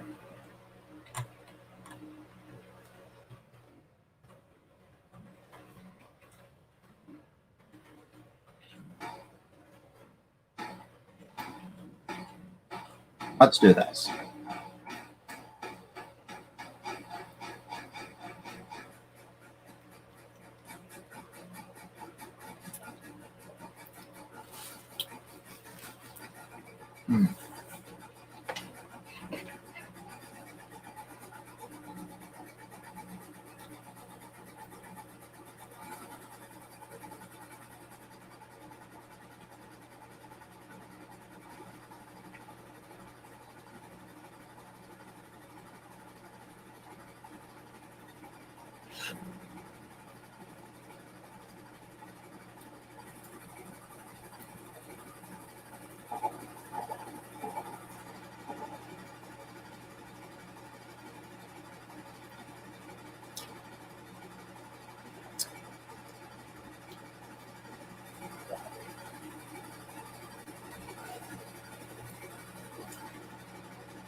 All right. Here. I'm gonna pull up the.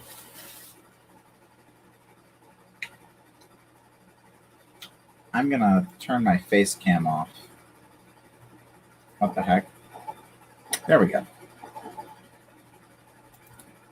There we go. Yeah. I just turned it off so you don't have to stare at me eat. In case I do anything disgusting. My headcanon is the Diesel actually makes all of the engines. Wait. The Diesel that actually makes all of with his magic.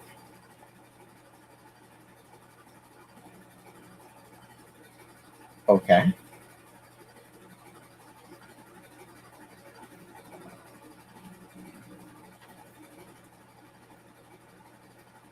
So apparently in this continuity, the Diesel is more than just a funny nickname that Bill and Ben gave Boko because they couldn't remember human language properly.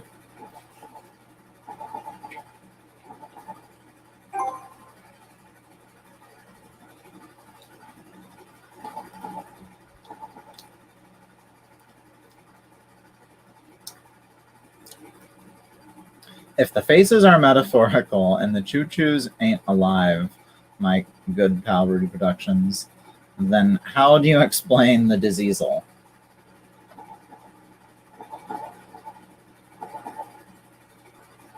Bill and Ben don't. The diseasel is the diesel version of Lady.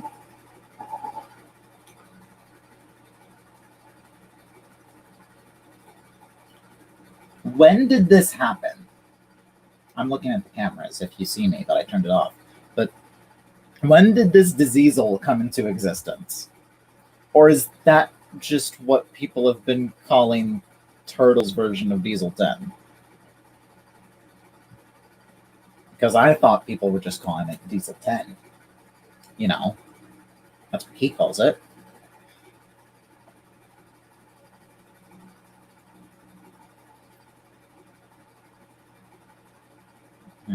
It is in my... Oh. Okay, so it's a... Okay. Because people... I thought it was a new thing. Or it is a new thing. The way you talked about it, it sounded as if it was happened a bit ago. Okay. So here's how I explain the diseasel. The diseasel is not real.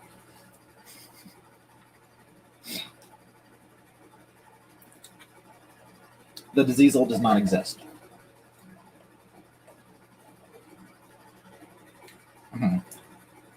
The diseasel cannot hurt me.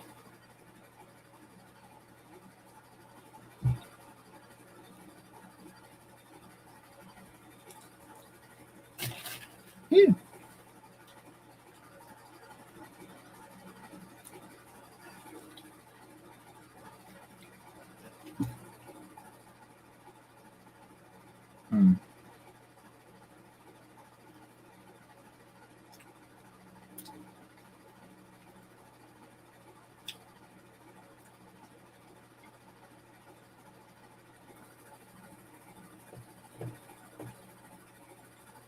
Guys, you can't get me.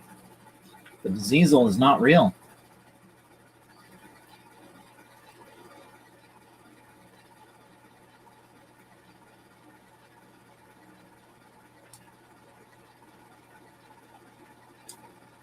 Phil, I gotta say, I love how this route runs me straight through the classification yard. Like, have you forgotten there's supposed to be cars here?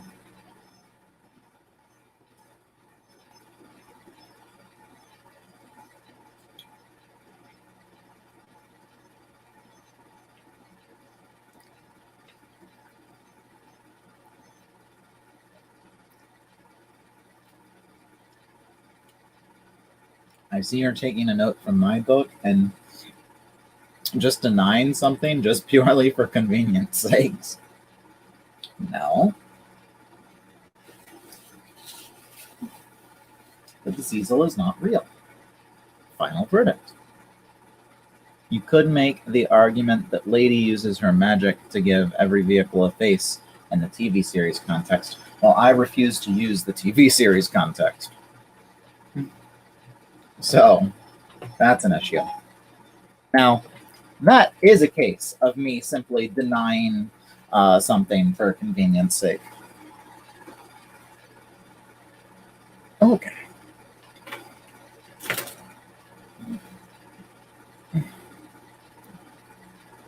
Boko is real, but he isn't the diseasel. He's a Metropolitan Vickers Type 2.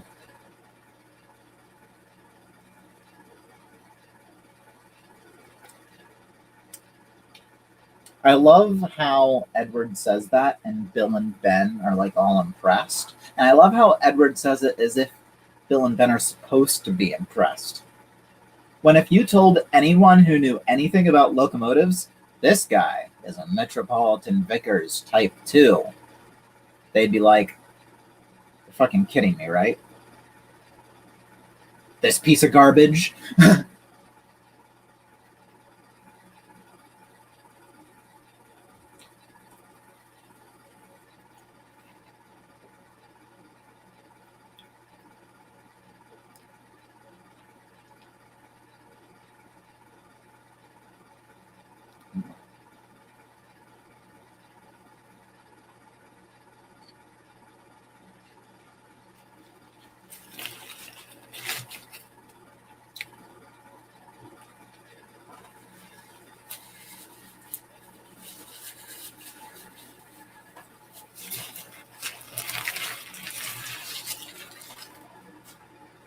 All right.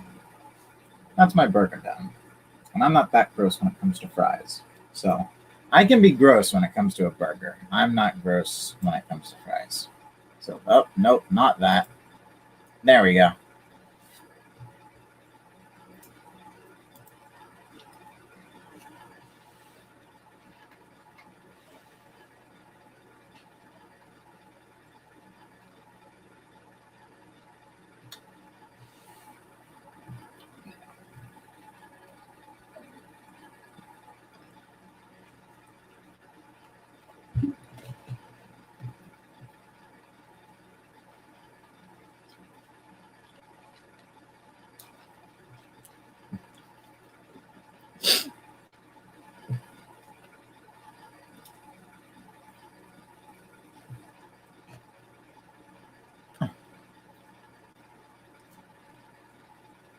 When I was a kid, I thought Boca was built by the church because he had Vickers in the name.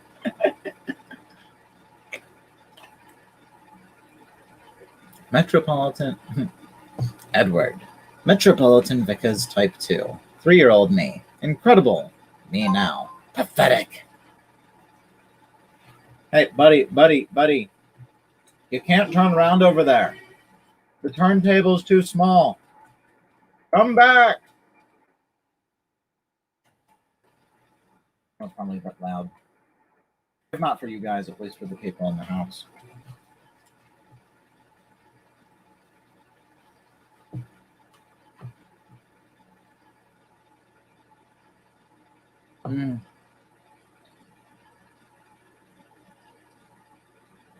My stomach's so full, but the fries so good.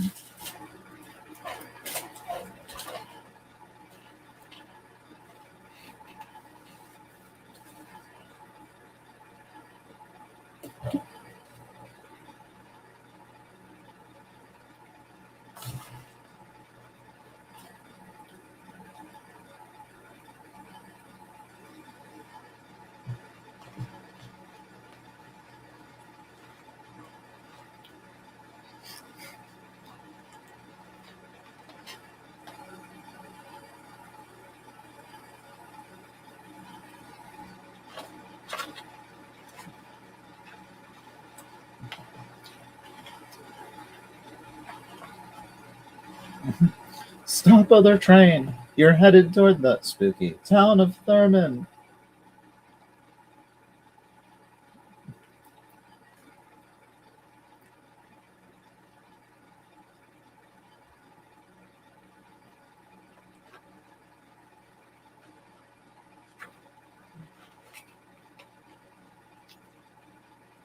See, I feel like this engine and the Flying Scotsman could have a lot of stories that they could tell to each other.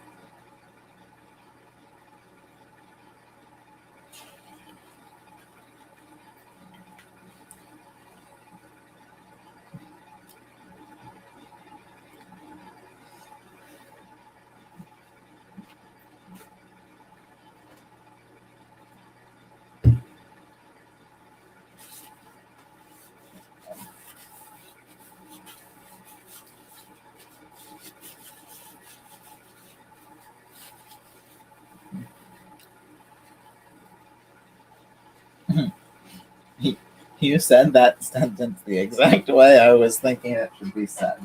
Well, I figured that was the reason that spooky wasn't capitalized.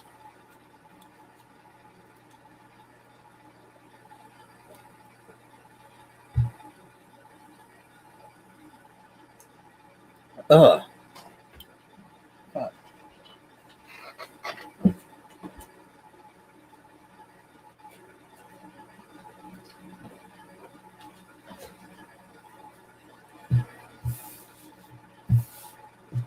I need coasters.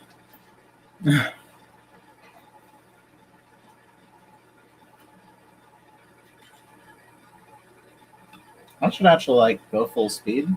I might get there sooner.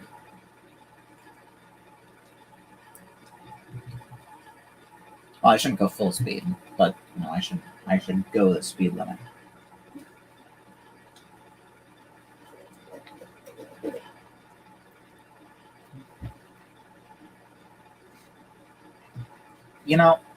I wish that there was a view that let me stand on the footplate up front here, because that would be cool. Imagine going full speed, shaking my head. Actually, maybe this one has it. Sometimes they do.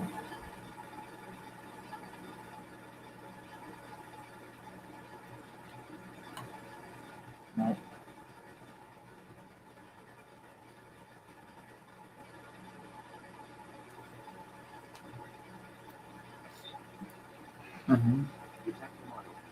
All right, it's 10:38 p.m. on the East Coast. Better go to sleep to stay on schedule. See, my schedule is go to sleep at like 11 or 12, or 1, or 2, or 3, sometimes 4. So yeah, but yeah, you stay on schedule. You stay on your schedule. I'll stay on mine. Ooh, look, a tunnel. Oh no, it's not a tunnel. Full tickle.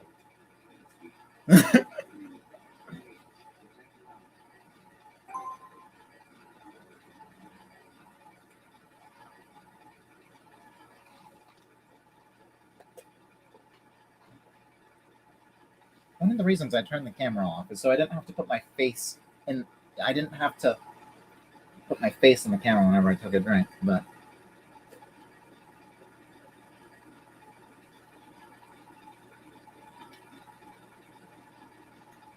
If Gordon believes that all respectable engines should have domes, then does that mean Porter is the most respected engine on the line? I think Gordon learned his lesson long before Porter showed up.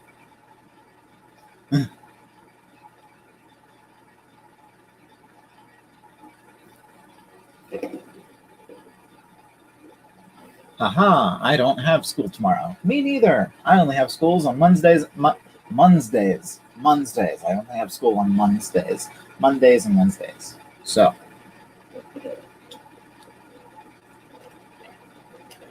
Yeah, tomorrow I'm going to an operating session.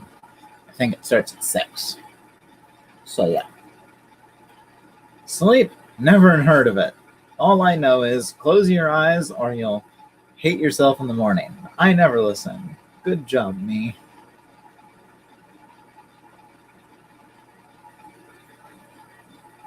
I never spend time with my eyes closed. Very good, very good. Do you not even blink?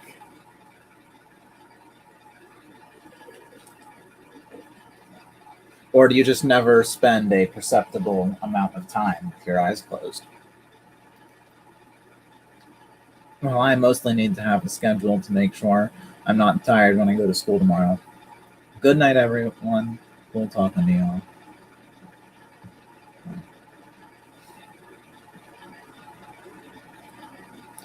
I am constantly keeping my eyes open. Please help.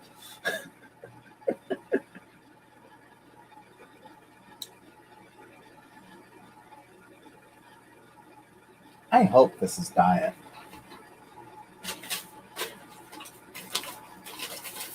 Because I'd trust my nana to fuck that up. Okay, it says diet bars. So if anyone fucked it up, it's the people that work Wendy's, and I get to sue them. Because I need to have diet stuff, or else I'll die of high blood sugar.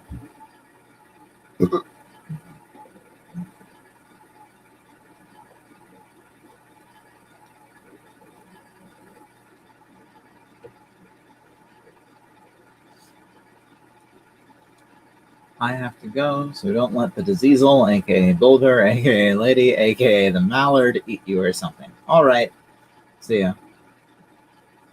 So I had this Thomas Song book, and so for most of my life, I didn't know London Bridge is falling down. So I didn't know it. And instead thought it was Knapford Bridge is falling down.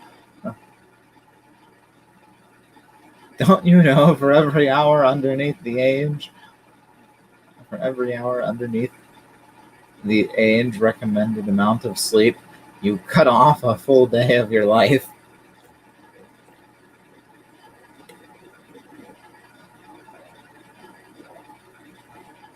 I was a weird kid.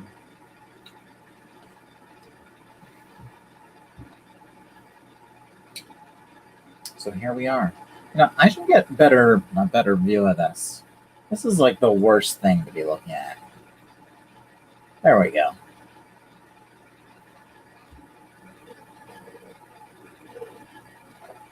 Yeah, this route's actually pretty nice looking.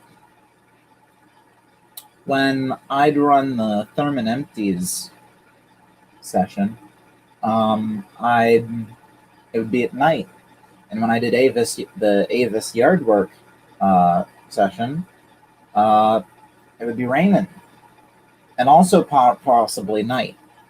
And it was only the yard. But yeah, this route actually looks nice in color. I assume it's because they use real trees. Now I wonder if the trees in the background are real trees that just look blurry because they're far away, or if it's... Yeah, I think it's a distance thing. Yeah.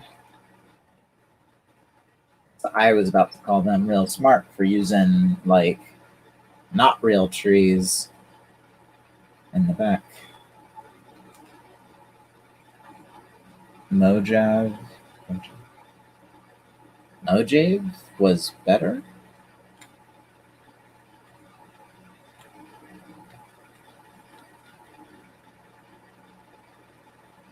What's Mojave? Mojave? Mojave?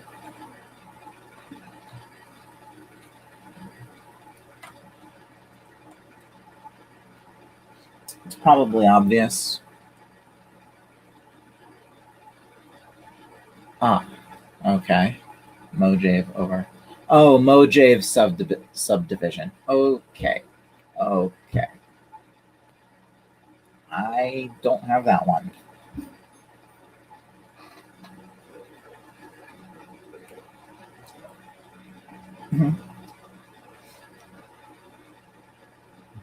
It was a Western route set in California. Okay, cool. Yeah, I'm just commenting on this route specifically because I really haven't seen how nice it looks. Because most of the times that I've run on it has not been in daylight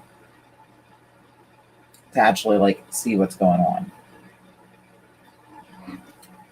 So yeah, that's just me commenting on like, oh wow, this route actually looks half decent when you turn the lighting on. Don't get me wrong, I love nighttime running.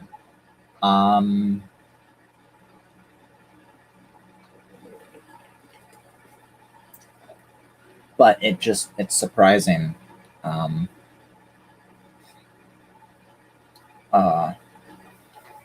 to see all the nice stuff. It was a Western route set in California. It's payware now, but you can get it packed with Trains 12.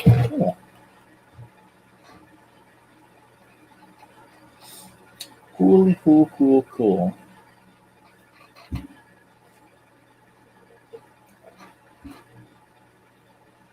Do they still sell Trains 12? I might try and see what routes were available on Trains 12. You know, not actually get Trains 12, but simulate the idea of getting Trains 12.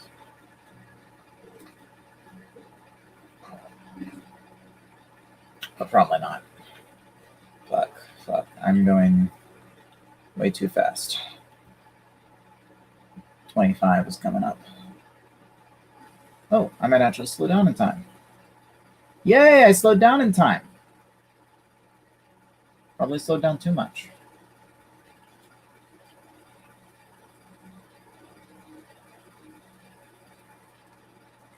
I'm currently downloading Ultra Mega Route 2021, which has added, get this, an extra 50 miles to an already 375 mile long route. Holy fuck shit.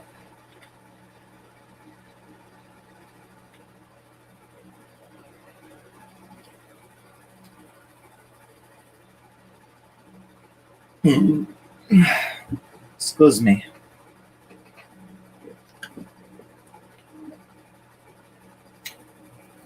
Look at me, not breaking the law.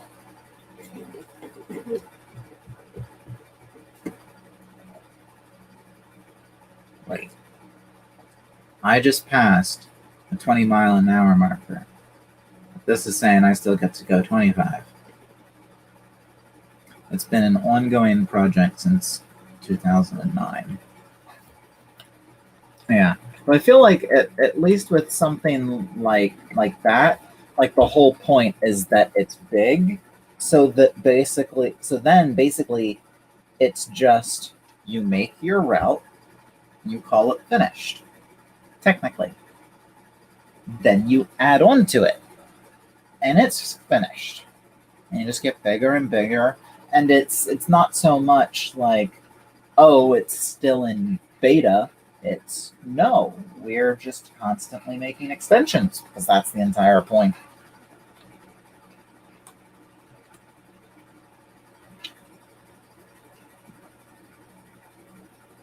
You can download practically all the versions on the DLS. Cool. It's not too big. You know what would be crazy is a route of an entire route of the British railway system in any era. Preferably like Big Four era, like just before nationalization.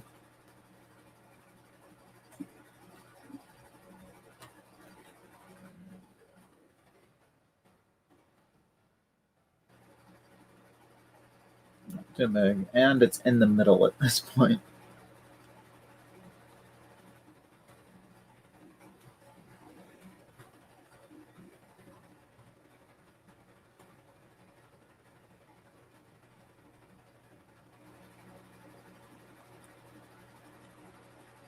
The new version has added a railroad museum, a branch line, and 4 new towns. Cool.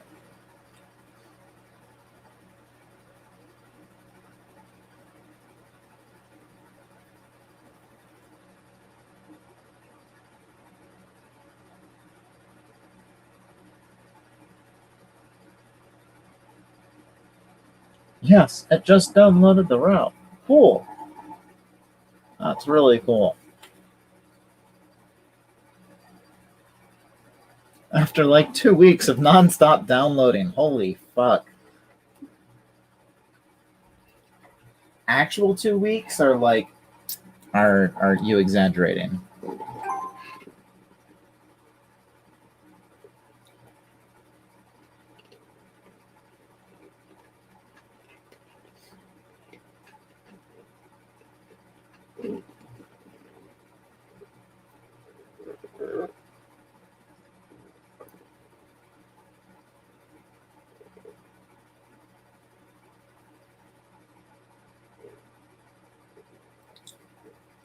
Keep on having this deep-seated fear that this isn't diet. And I'll go into like diabetic coma.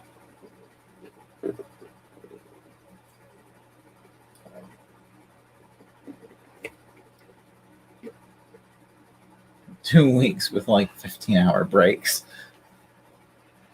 Okay, so not a full straight 2 weeks, but still like a really long fucking amount of time.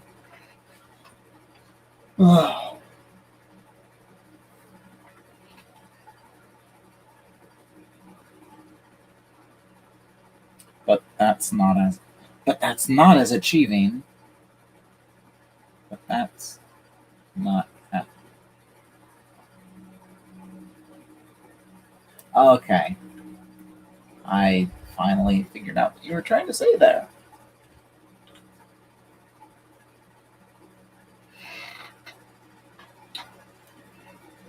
The 1 mile marker, or the 1 speed limit, was right on top of the mile marker, and I couldn't. It looked like it was saying, "You're going to go 130 miles per hour," and I'm like, "What?" What's achieving?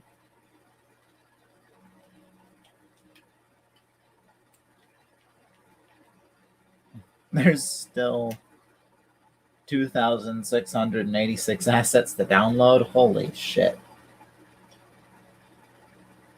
Holy fucking shit. Alright, I'm not even gonna bother taking it up to 35, because I'm just gonna go down to 30. But I will take it up to 30. Well, as close as I can get. At all times, we don't want to have to take control over your train.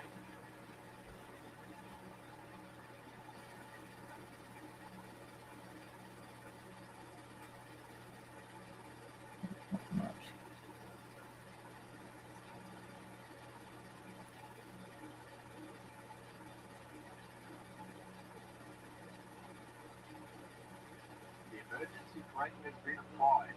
You must stick to the speed limits or you could cause serious damage or schedule interruptions. I didn't see a 15-minute.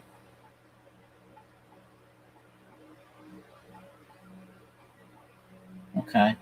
I guess I like that this is just like, oh, we're not gonna steal.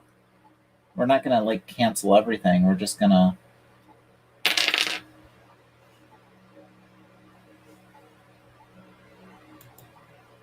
Okay, here.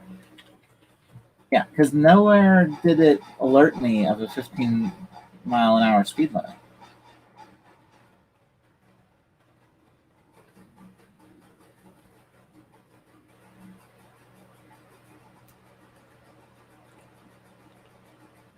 All right. Well, I think we're halfway back. So we're living on a prayer. Oh, we're halfway there. Oh, living on a prayer. Oh, hell yeah. We got a 50-mile-an-hour area coming up. We can finally get some speed on this fucker. And then it will probably turn down to 25, like, in an instant. Not Thomas related, but I just opened a pickle jar, but there's no fork to get it out. My day has been ruined. Do you live in a world where pickle jars come with forks, or do you just mean you don't have a fork nearby? Because I've never opened a pickle jar that came with a fork. But I do love pickles. Though I'm also picky with pickles. My grandma makes the best pickles. She doesn't actually make the pickles. It's just that she does a whole bunch of stuff with like the juice, and it's fucking good.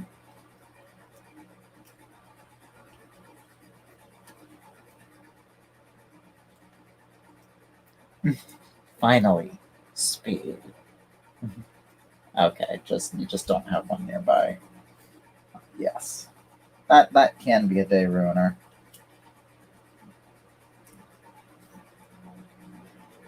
Yeah, I figured you just meant you didn't have a fork nearby. But my first reaction was like, wait, since when do pickle jars come with a fork? And I was like, oh, wait, he probably just means fork nearby. And I figured, maybe I'll ask. I mean, because who knows? Because I never knew that Lebanon bologna is like only a Lebanon, Pennsylvania thing. Well, near Lebanon, Pennsylvania, you know. It goes further than Lebanon, Pennsylvania. But then I found out that, like, most people don't have Lebanon bologna. Fuck this shit.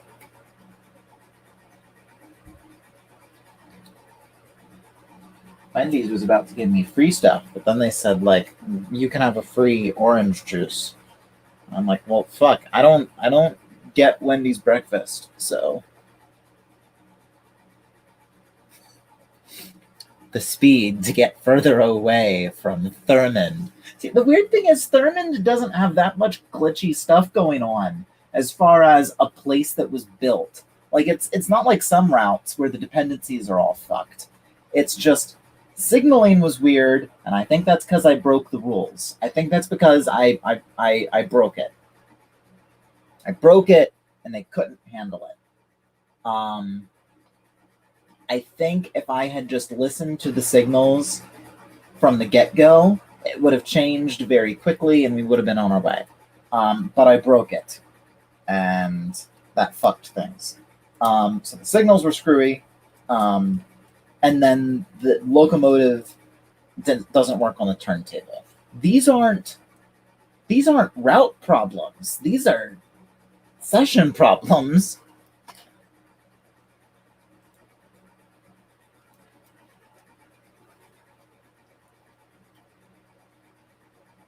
So these are problems that we would never encounter on trains normally. Don't tell me the only reason I had to go this fucking slow was because you put me on the yard tracks. That's what happened. They put me on the yard tracks, so I had to go 15 miles an hour. What about the wicked turntable of doom? Well, yeah, but again, that's a session problem. That's we gave you a Halgany, we gave you a big one that doesn't fit on the turntable. Like, again, that's not a route issue. That's we gave you an engine that literally doesn't fucking work. I mean, this engine doesn't typically come with this route. This is payware. This is a payware session.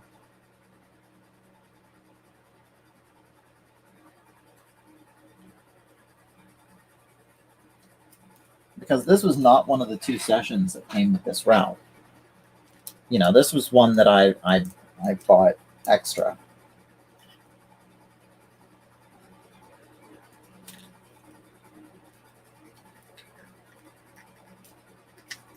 There we go. Sometimes it's really hard to get Starscream's knees pegged into his thighs.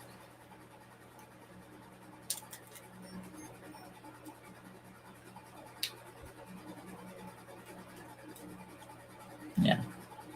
Yeah, I think all of the issues are with the person who made the session, not whoever made the route. Because sometimes that's separate. Sometimes those are separate things.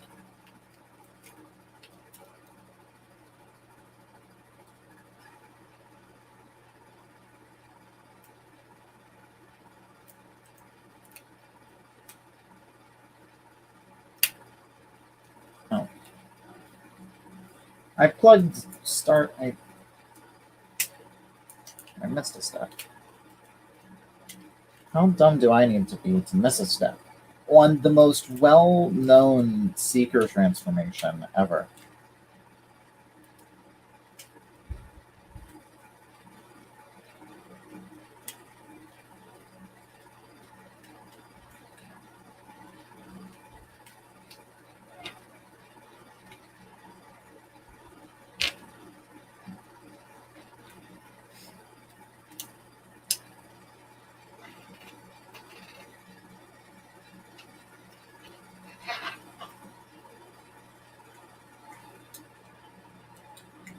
Can we all agree that paper straws suck? Yes, and they don't actually help the environment.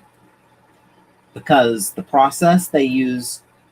okay, well, the paper straws maybe. Because they're just paper. But, like, the whole getting away from plastic straws, the metal reusable straws, the process it takes to make those reusable straws puts more pollution in the world than just making the fucking plastic straws. Ah, yes, I can go 50 now. I'm pretty sure that was a recent development, though.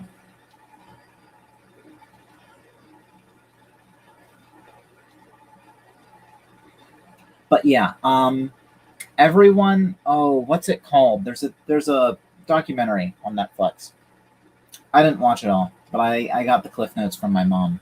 But basically, the lesson of that documentary is pollution ain't shit compared to factory fishing or an industrial level fishing. Industrial level fishing is killing the ocean, and if we kill the ocean, we kill everything.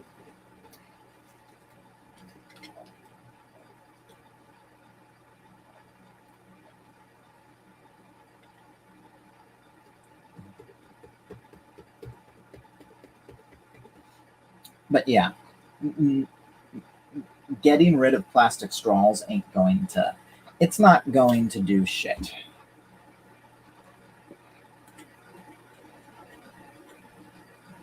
They can put as, because like we everyone notes the video of a turtle with the plastic soda thing around its neck. That happens. That's like a 1 in a million thing. That doesn't happen often. All of the research, all of the institutions that are like, you know, take care of plastic and the environment, they're paid, that they get their funding from the people who, for instance,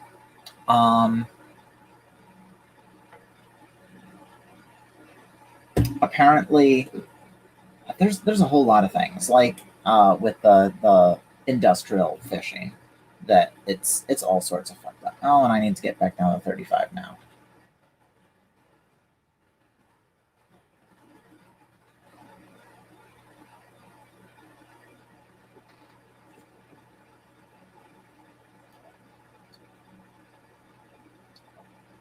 I refuse to drink a Capri Sun drink without a straw. Isn't it physically impossible to drink Capri Sun without a straw?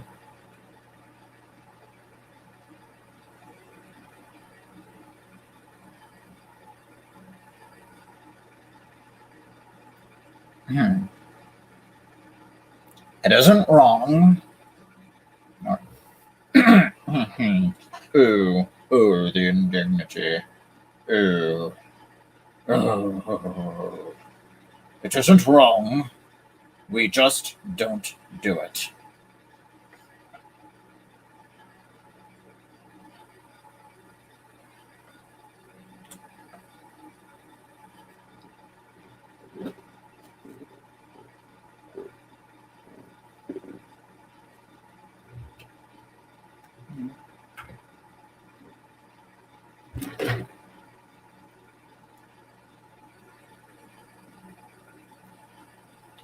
Pour the Capri Sun into it. That's ridiculous. Anyway, this is Starscream. I like Starscream. And I'm going to talk about him since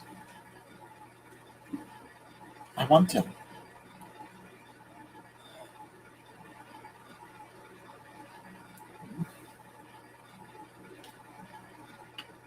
So, this is actually one of my favorite figures to come out of Transformers Earthrise.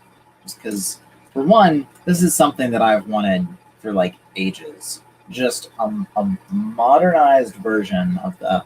Here, let me get the classic secret. Where's the classic secret? Here's a classic secret.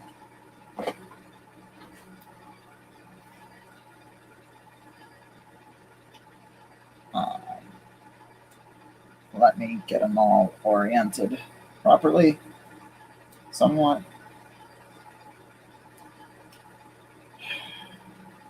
I do not have any luck with acid storms staying together.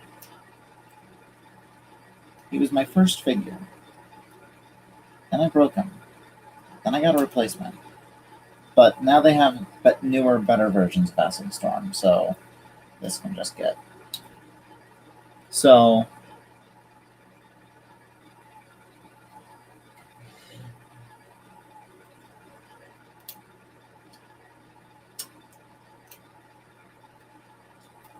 this is the classic Sacred mode.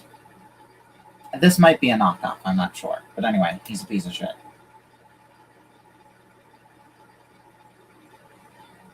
But yes, this mold came out in like 2006. So not well articulated, floppy as all hell,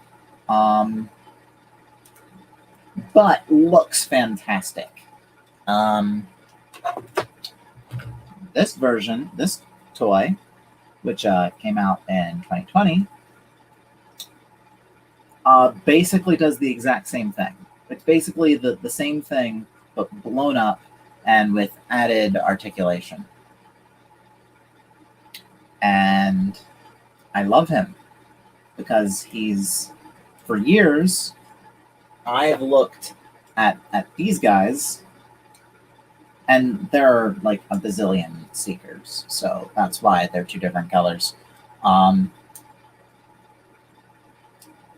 basically said he would be perfect if he was a Voyager class, which is what this is. And now he is, and he has better articulation, and I like him. I think there are a few other things they could have improved, or a few things that they shouldn't have improved, but because like they did strange things with the feet, mainly. Why would you have the feet look like that on an F-15? But whatever. I would be internally screaming my vocal cords, but externally, politely, so as not to seem crazy, ask them what happened to their sanity. That is okay. You know, some people make counterfeit Trackmaster items and sell them on eBay. Well, the fact that I'm not surprised. I mean, after all, Transformers has more knockoffs than I can think of. So, yeah. But anyway, Screamer here is Best Jet, and we love him.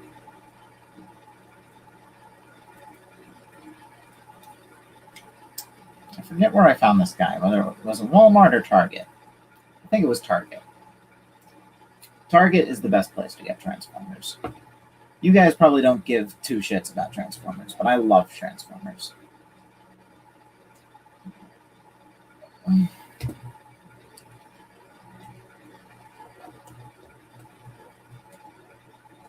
But yeah, I was surprised. Like, for the longest time,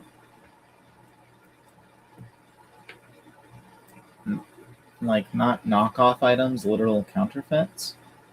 Well, that's typically what knockoffs are. Like, I'm pretty sure this one's a knockoff. He's supposed to look like this, but he's done cheap. Done in a cheap plastic that falls apart easily. I mean, I yell at it for falling apart, yet my Thundercracker, which is the same mold and is definitely legit, also fell apart. So part of that's just the mold's fault. But he feels different. He feels like he's made of a different plastic. But he was also made in 2008, and Thundercracker was made in 2012. So that could be a thing.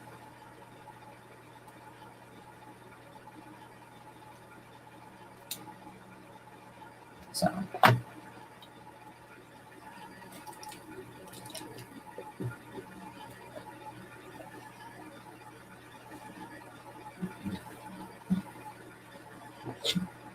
The strange thing is that the thing that convinces me the most that he's a knockoff is that he came in his original packaging.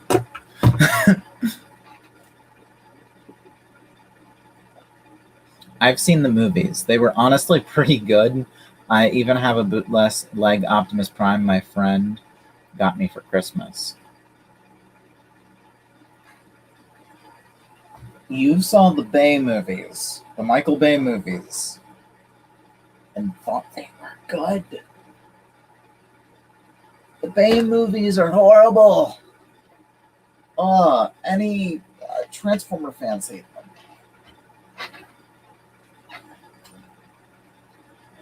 I haven't had. It's been so long since I've had a Capri Sun. I don't know what Capri Sun lemonade tastes like, and you know what? I'm glad that I don't. Where's my Optimus Prime? Where's Siege Optimus Prime?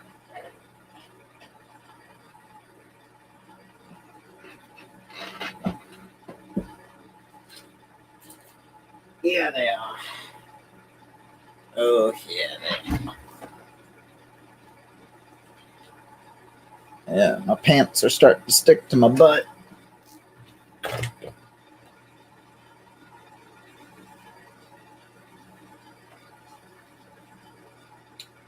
Yeah, water. Water don't mix with my Transformers.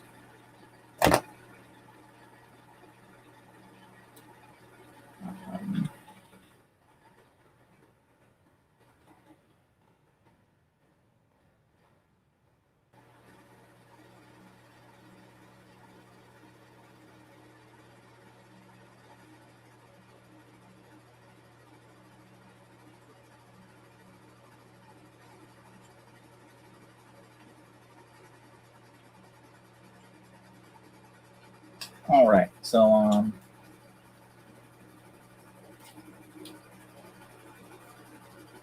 this is what Optimus Prime should look like.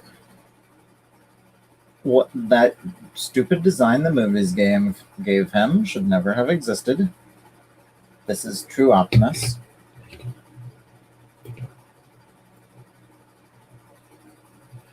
Why doesn't an OOC account for Dustin exist? There would be more than enough material in these streams. Oh, out of context. Okay. Out of context account for Dustin exists. There would be more than enough material in these streams. I don't know. Probably because someone hasn't created it.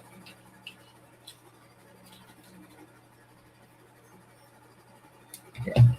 That's Optimus. And I put a second fusion cannon on Megatron. I gotta remove it because Megatron doesn't have two fusion cannons. This is what Megatron should look like.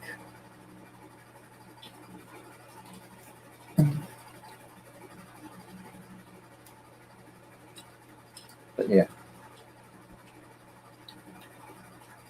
Oh, I completely missed the train passing. But why is he going so fast?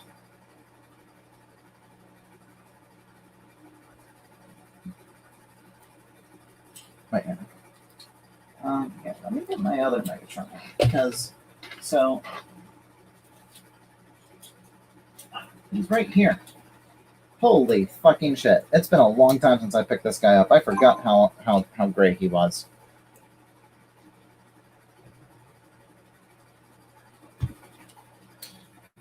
Let's put his fusion cannon on him because I took it off and gave it to other Megatron for some fun.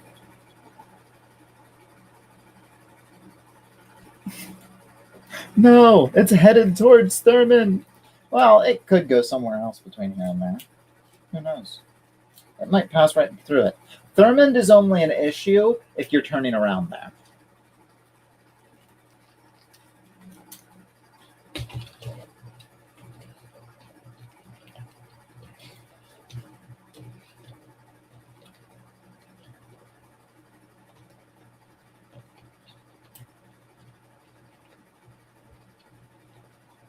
What the Megatron? What the fuck is going on with your feet? Oh. You're just not bent at the crotch enough. Okay.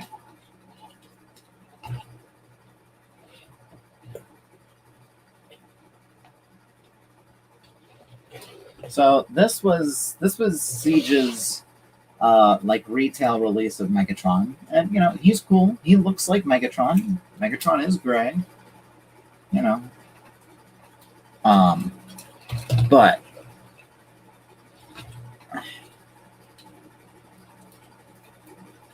this guy, the Netflix edition version of this guy, fucking awesome. It was like a silver dry brush look to him. Maybe not dry brush. It was just this the silver on him, and just the fade from the silver to the dark gray. And I mean, he looks like he just came out of the gladiatorial pits.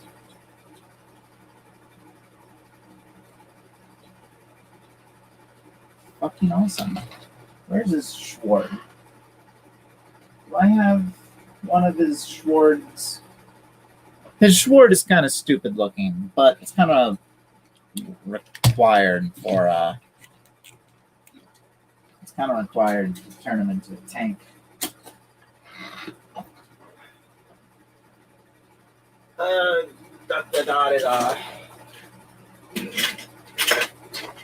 Yes, we must give Optimus Prime the axe of justice. My justice axe. It's an axe which delivers justice.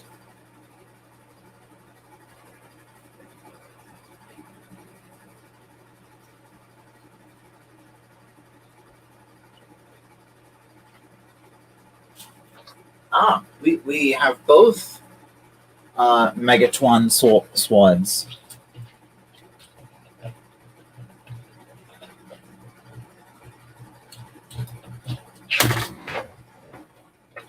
By the way, I'm hearing some kind of rumor that Tugs was drafted into the Tatmar in the early stages. Is this true? I don't know if it's true, but I have heard that before. I mean, I'm pretty sure it was true, based on what's been said about the shipment of the Tugs models. Yeah, look, now he has two swords. They're kind of stupid-looking swords, but they contain his tank barrel, so, you know, they are required.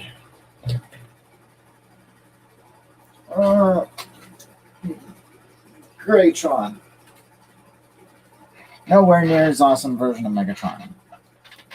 Let's get you into your tank mode. We'll do a bit of comparison.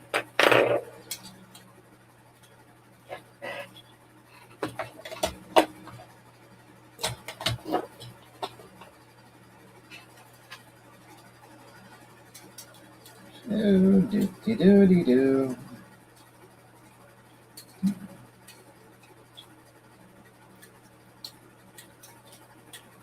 Dun da da. Da da dun da da. Da da da da da da da da da da da. But yeah, the Transformers, the Michael Bay movies are awful. You want true Transformers. Transformers Prime, Transformers Animated, and Transformers Beast Wars are the three best Transformers shows. And IDW, their 2005 to 2018 continuity, IDW is just the best comics in general, but they finished off their current continuity in, I think it was 2019 actually. I think it was 2019 where it actually ended. They rebooted in 2019, but they didn't just start again. They actually finished, which is something I guess a few Transformers comics have actually finished. But still, just something that was ongoing for that long.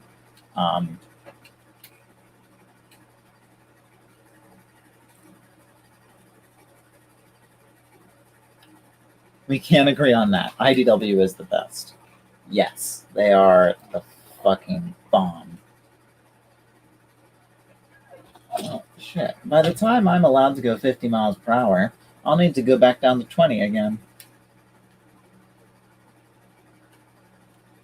I'm also a Sonic fan, and the Sonic comics they've made are incredible. I can believe it. But yeah, I loved their IDW comics. I haven't read all of them yet. I haven't gone through the whole continuity beginning to end. I have some of their stuff lying around here. Last Stand of the Wreckers is the best that I've like fully read, but they've also done just a lot of good stuff. Here, where's Last Stand? Ah, yes, I actually have it like sitting up here. Last Stand of the Wreckers, best shit ever. The Wreckers are basically the Cybertronian version of the Suicide Squad, except without the "we're going to blow you up if we don't do the things." But yeah, I mean, it begins with the Wreckers getting a whole bunch of. I mean, you know, it starts with your standard Wrecker lineup, like the mainstays when it comes to the Wreckers. Then they get some new guys. And then by the end of the issue, there's like 4 dudes left.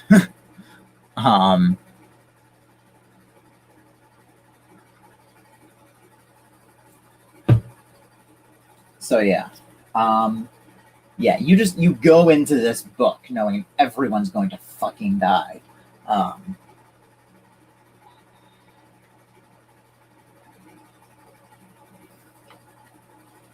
And it's beautiful. It's a beautiful deconstruction of what it means to be a member of the Wreckers, and it adds so much to their lore. And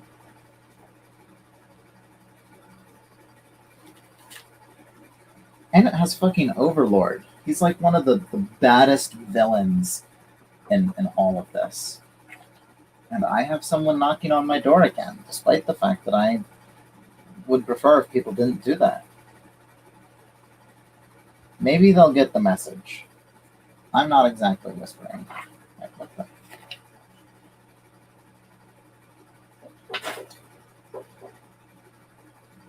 Shockwave's fins are too big in this. But yeah, this book is great. What other Transformers books do I have that are brilliant? Let's put this back first. And yes, people, I know I can go 50 now, but I'm going to have to go 20 soon. So I'm just going to keep it.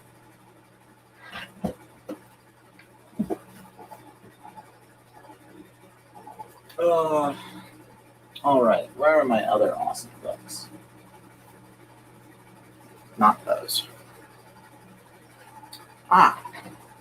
This lone issue.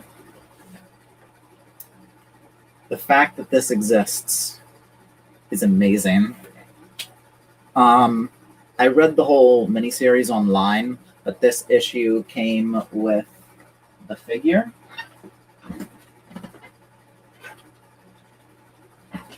Fucking Transformers Ectotron. They're just encouraging me at this point. They're like, come on, do it. I was not planning on Ghostbusters being in the Omniverse. But now they have to be.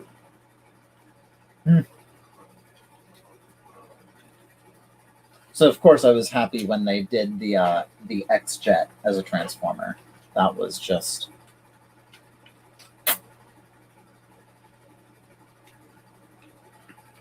Gosh, my desk is just full of junk and Transformers at this point. but yeah, so this is brilliant. This whole miniseries is brilliant. Takes place in its own continuity, so that's fine.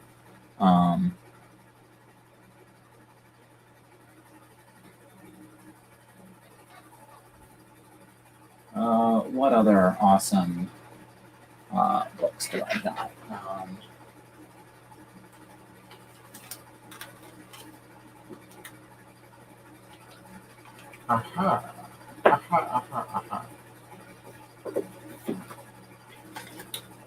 We got Regeneration 1, which has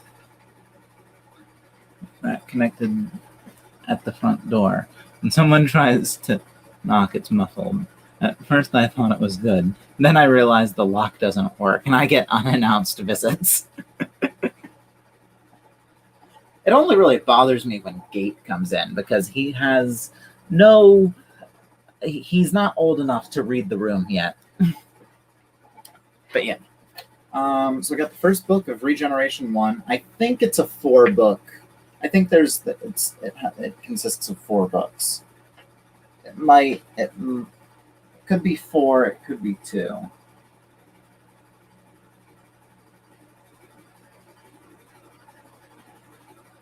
I think it tried to finish the series off at 100, so I think it might be 2 volumes. But this is the first volume, and Regeneration 1 is pretty awesome. It's a continuation. It was made by IDW, but it was a continuation of the Marvel Transformers comics. So that was cool. We'll go and put this back. We have a few other Marvel books up here. I have a few volumes of the UK version of the comic. We got Matrix Quest. That was another Marvel book. Optimus Prime loses the Matrix, and then there's a whole hunt for it. This was like really close to the finale. That was the lead up to Unicron.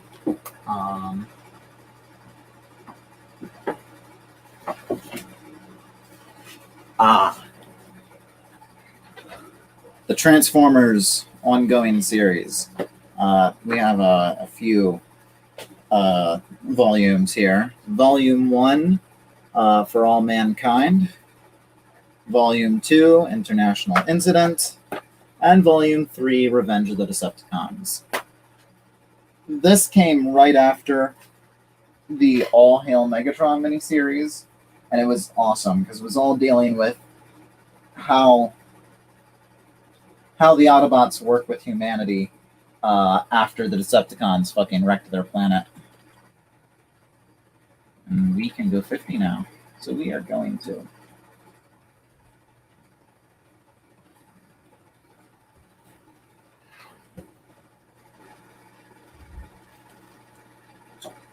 So let's put... Oh, no, almost put them in the wrong order.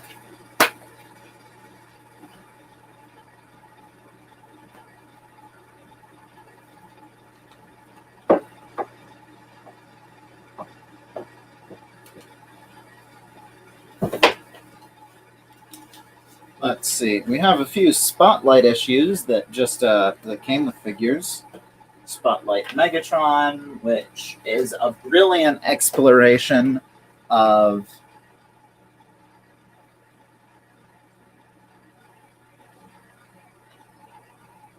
the last Railway Series book. Came out around Misty Island Rescue. Let that sink in.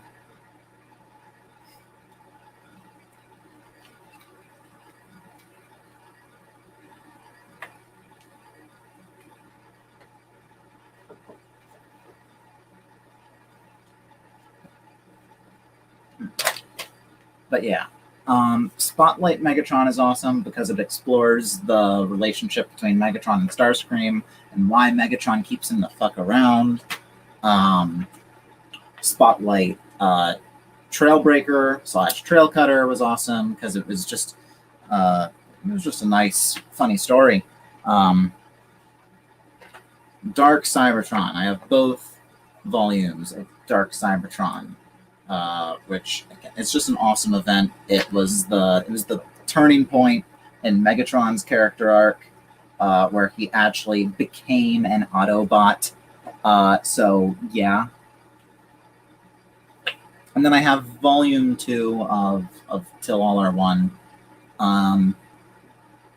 It's a Transformers book. I'd probably have more appreciation for it if I had the full story around it, but I don't.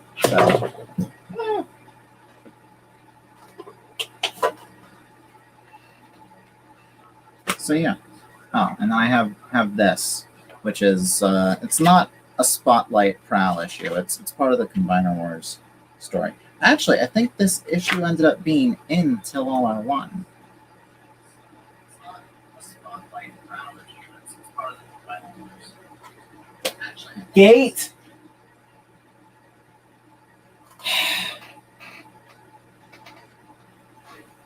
He's literally playing the live stream right outside my door.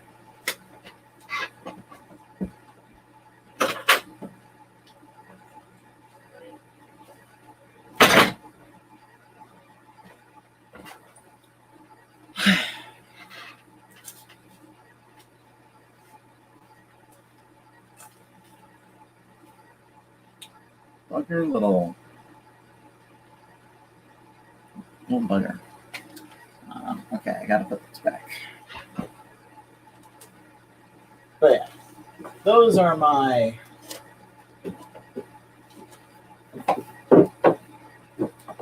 faves when it comes to Transformers. So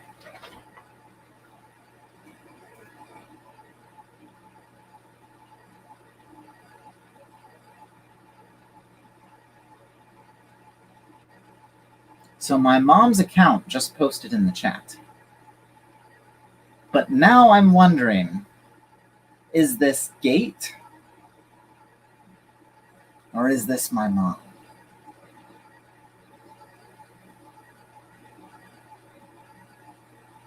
Gate, please leave my live streams alone.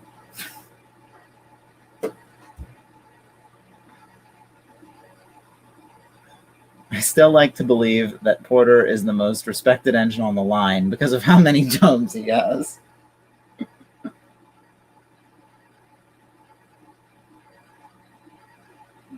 Gate is 1/3 of your viewers right now. You shouldn't complain. Dear Lord. This is what I have to deal with, people. How many viewers do I have? Because I'm pretty sure it's more than... Oh yeah, I have 4 viewers.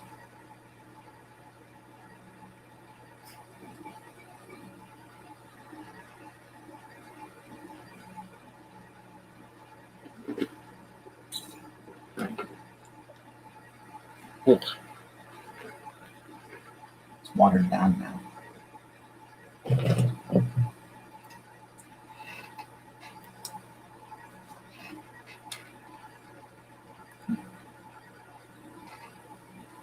I can't get a break. I never get a rest. I'm put upon, that's what I am.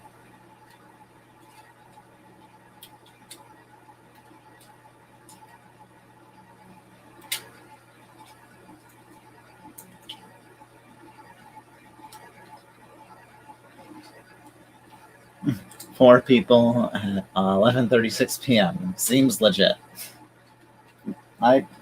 Yes, you're probably right. 2 of them are family members, apparently.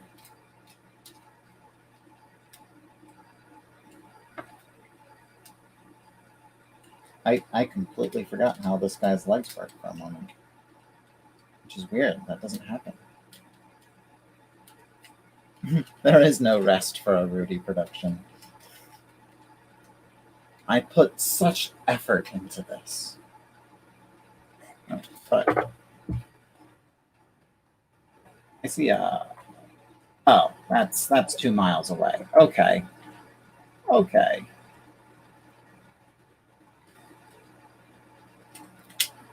I saw the stop icon come up and I was like, shit, I might have to stop soon. I was like, oh no. That's 2 miles away.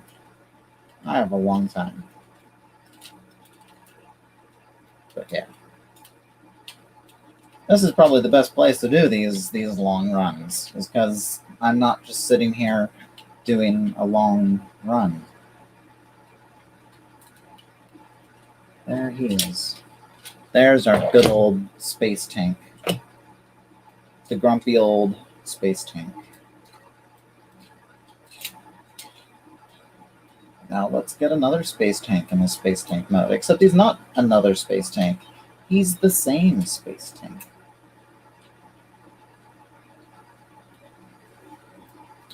Trolls boost your algorithm, just saying. Does it count when the troll is my family?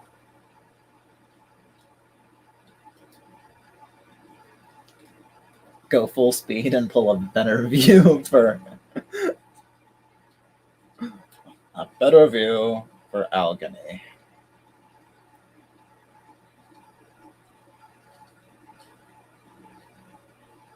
Or Allegheny. Yeah, that makes more sense. Allegheny.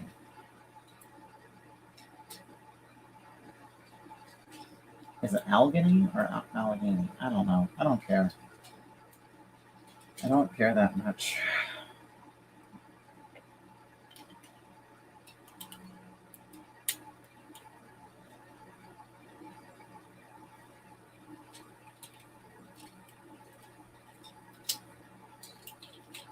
All right. Now what do I talk about?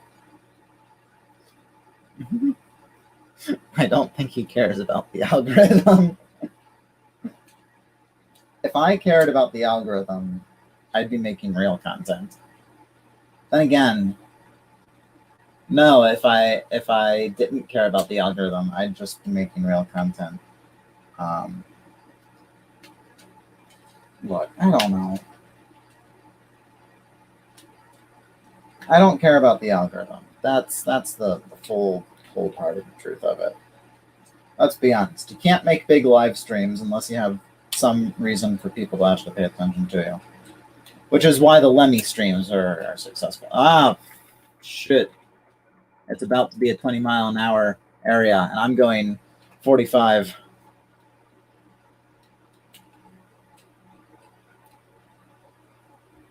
The emergency brake has been applied. You must stick to the speed limit. Screw you and your emergency brakes. Then again, they're better than, like, you're going too fast. We're going to quit the session. I don't think he does, but 5%.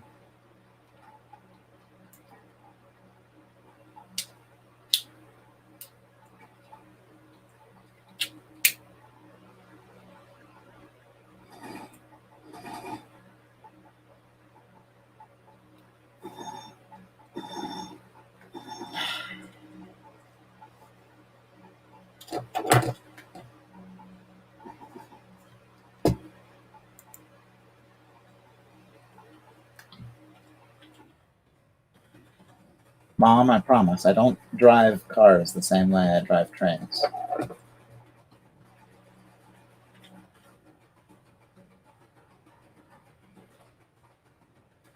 Oh, it looks like someone actually remembered to populate this yard. Unlike Thurmond.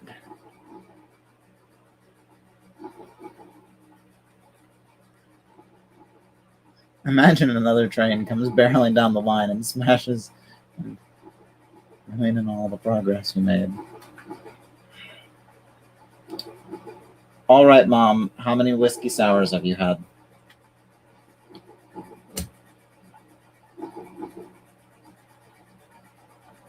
How high is the air right now, Mom?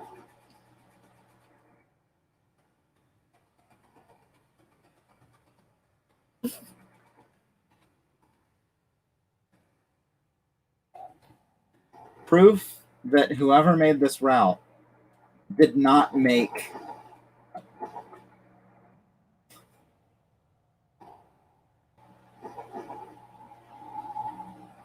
did not make this session. Holy, Why? Why? Why do I have to suffer through this pain?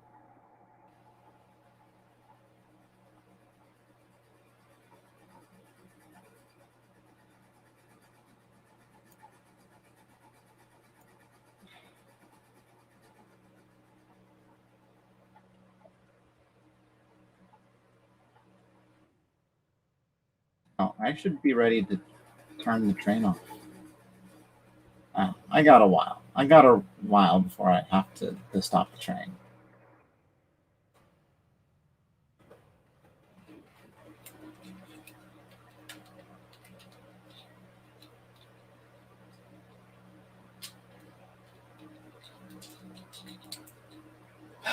I'm just gonna sit here and fuck. I did this before. I should have done it. See, now I gotta be careful with my language because my younger brother is watching. It's one thing when he hears my dad say it. It's another thing when he hears me say it.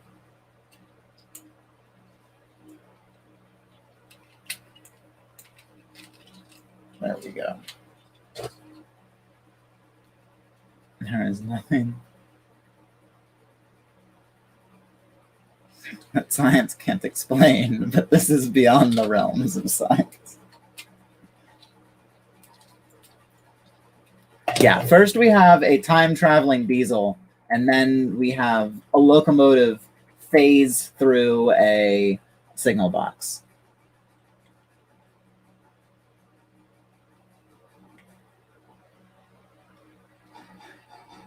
Yeah, instead of doing a better view for Gordon, we did a we pulled a Donald. Is it over? Oh God, no! Don't tell. Oh wait, no. The roundhouse is behind us.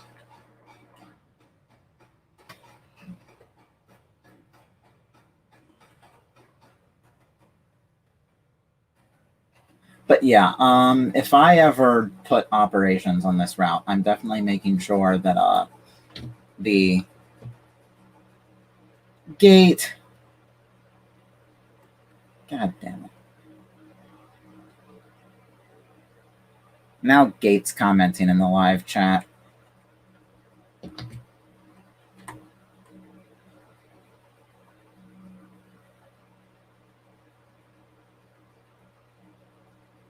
Gate. Stop. Why? Why? Why can't I have 5 minutes away from this kid?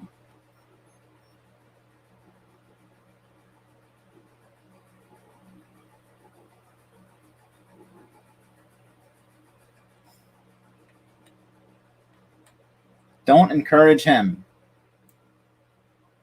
He is so spoiled.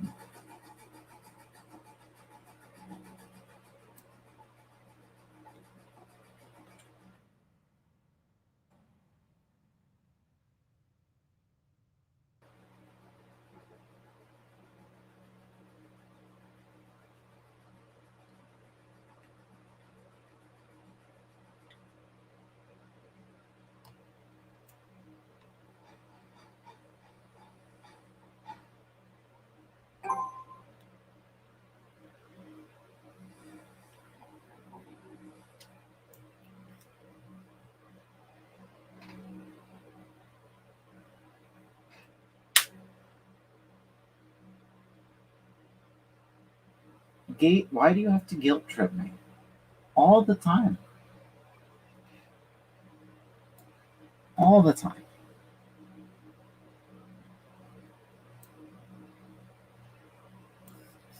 Your dreams be dreams.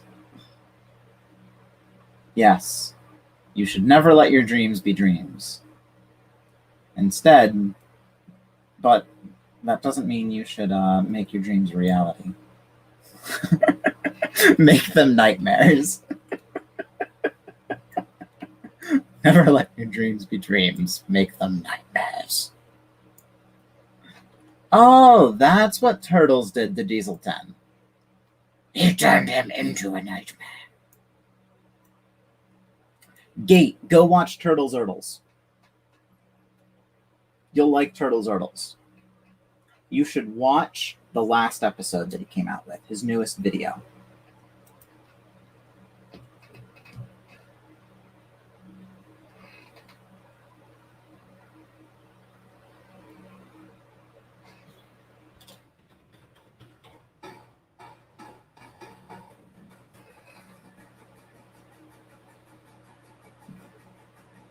The nightmare that was the CGI little engine that could.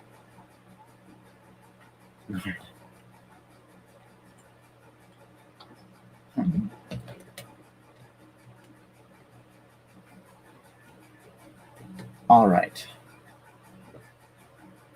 That was the nightmare train. Watch a live stream.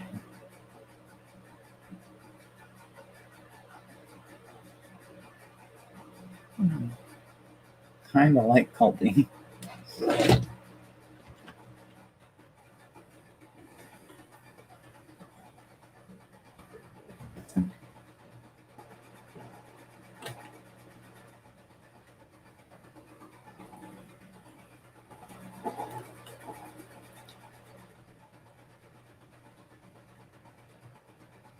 Well, I should just have to park this engine here in the shed, and then I think we'll finally call it quits, because it's almost midnight.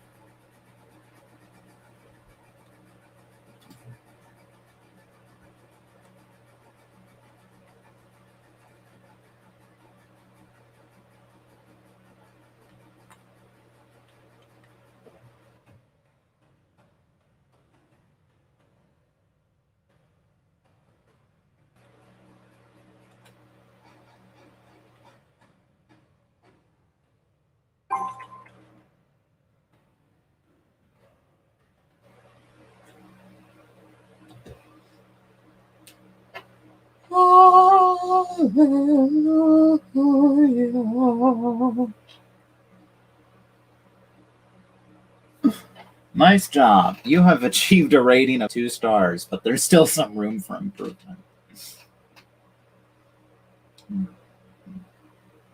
Yeah. I guess breaking the law would make sure you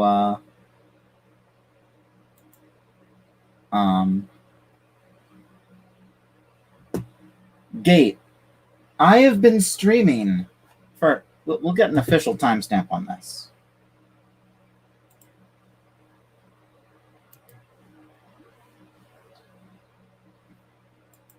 I have been streaming for 3 hours. Almost 3.5. We are at 3 hours and 19 minutes.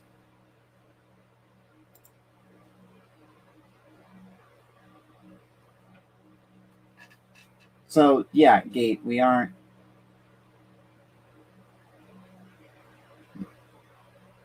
I hope things are looking better on your guys' end then. Okay. It's... My Internet Explorer was buffering. Well, not Internet Explorer. Microsoft Edge. Whatever. Wow, this really was the penultimate stream. Flying dirt roads, human interactions, Wendy's, messed up turntables, family trolling the stream, pulling a Donald, Capri Sun references. What a night.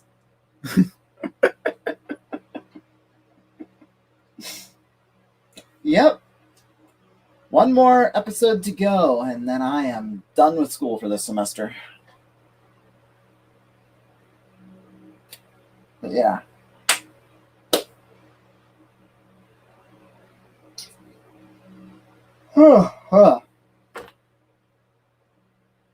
Well, guys, I think that's it. Can I watch this again? No. I delete all my streams after I'm done with them.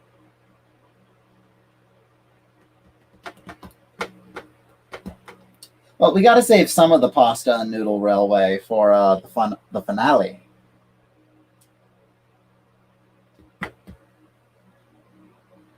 Dude, I was going to screw with him for a little bit.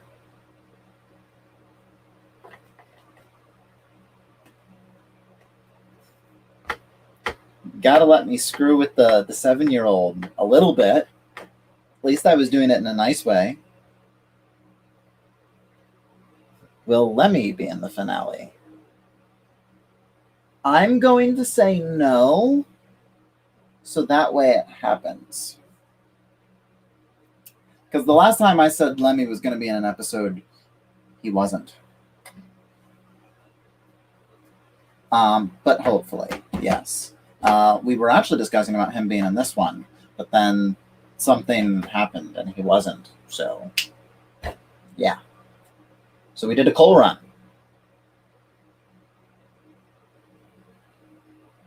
Yes, Gate, I was being sarcastic. I was screwing with you.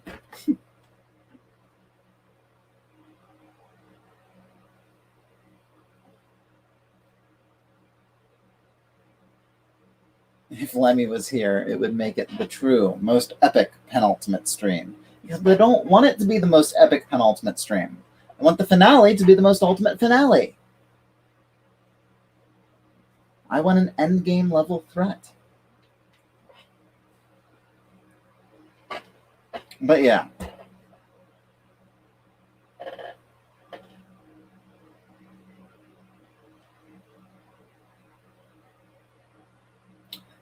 Gate, perfect. He does whatever he does into voice to text, and instead of being like, oh, I don't need to say this, and then deleting it, he just adds that he doesn't need to say it, and then posts it.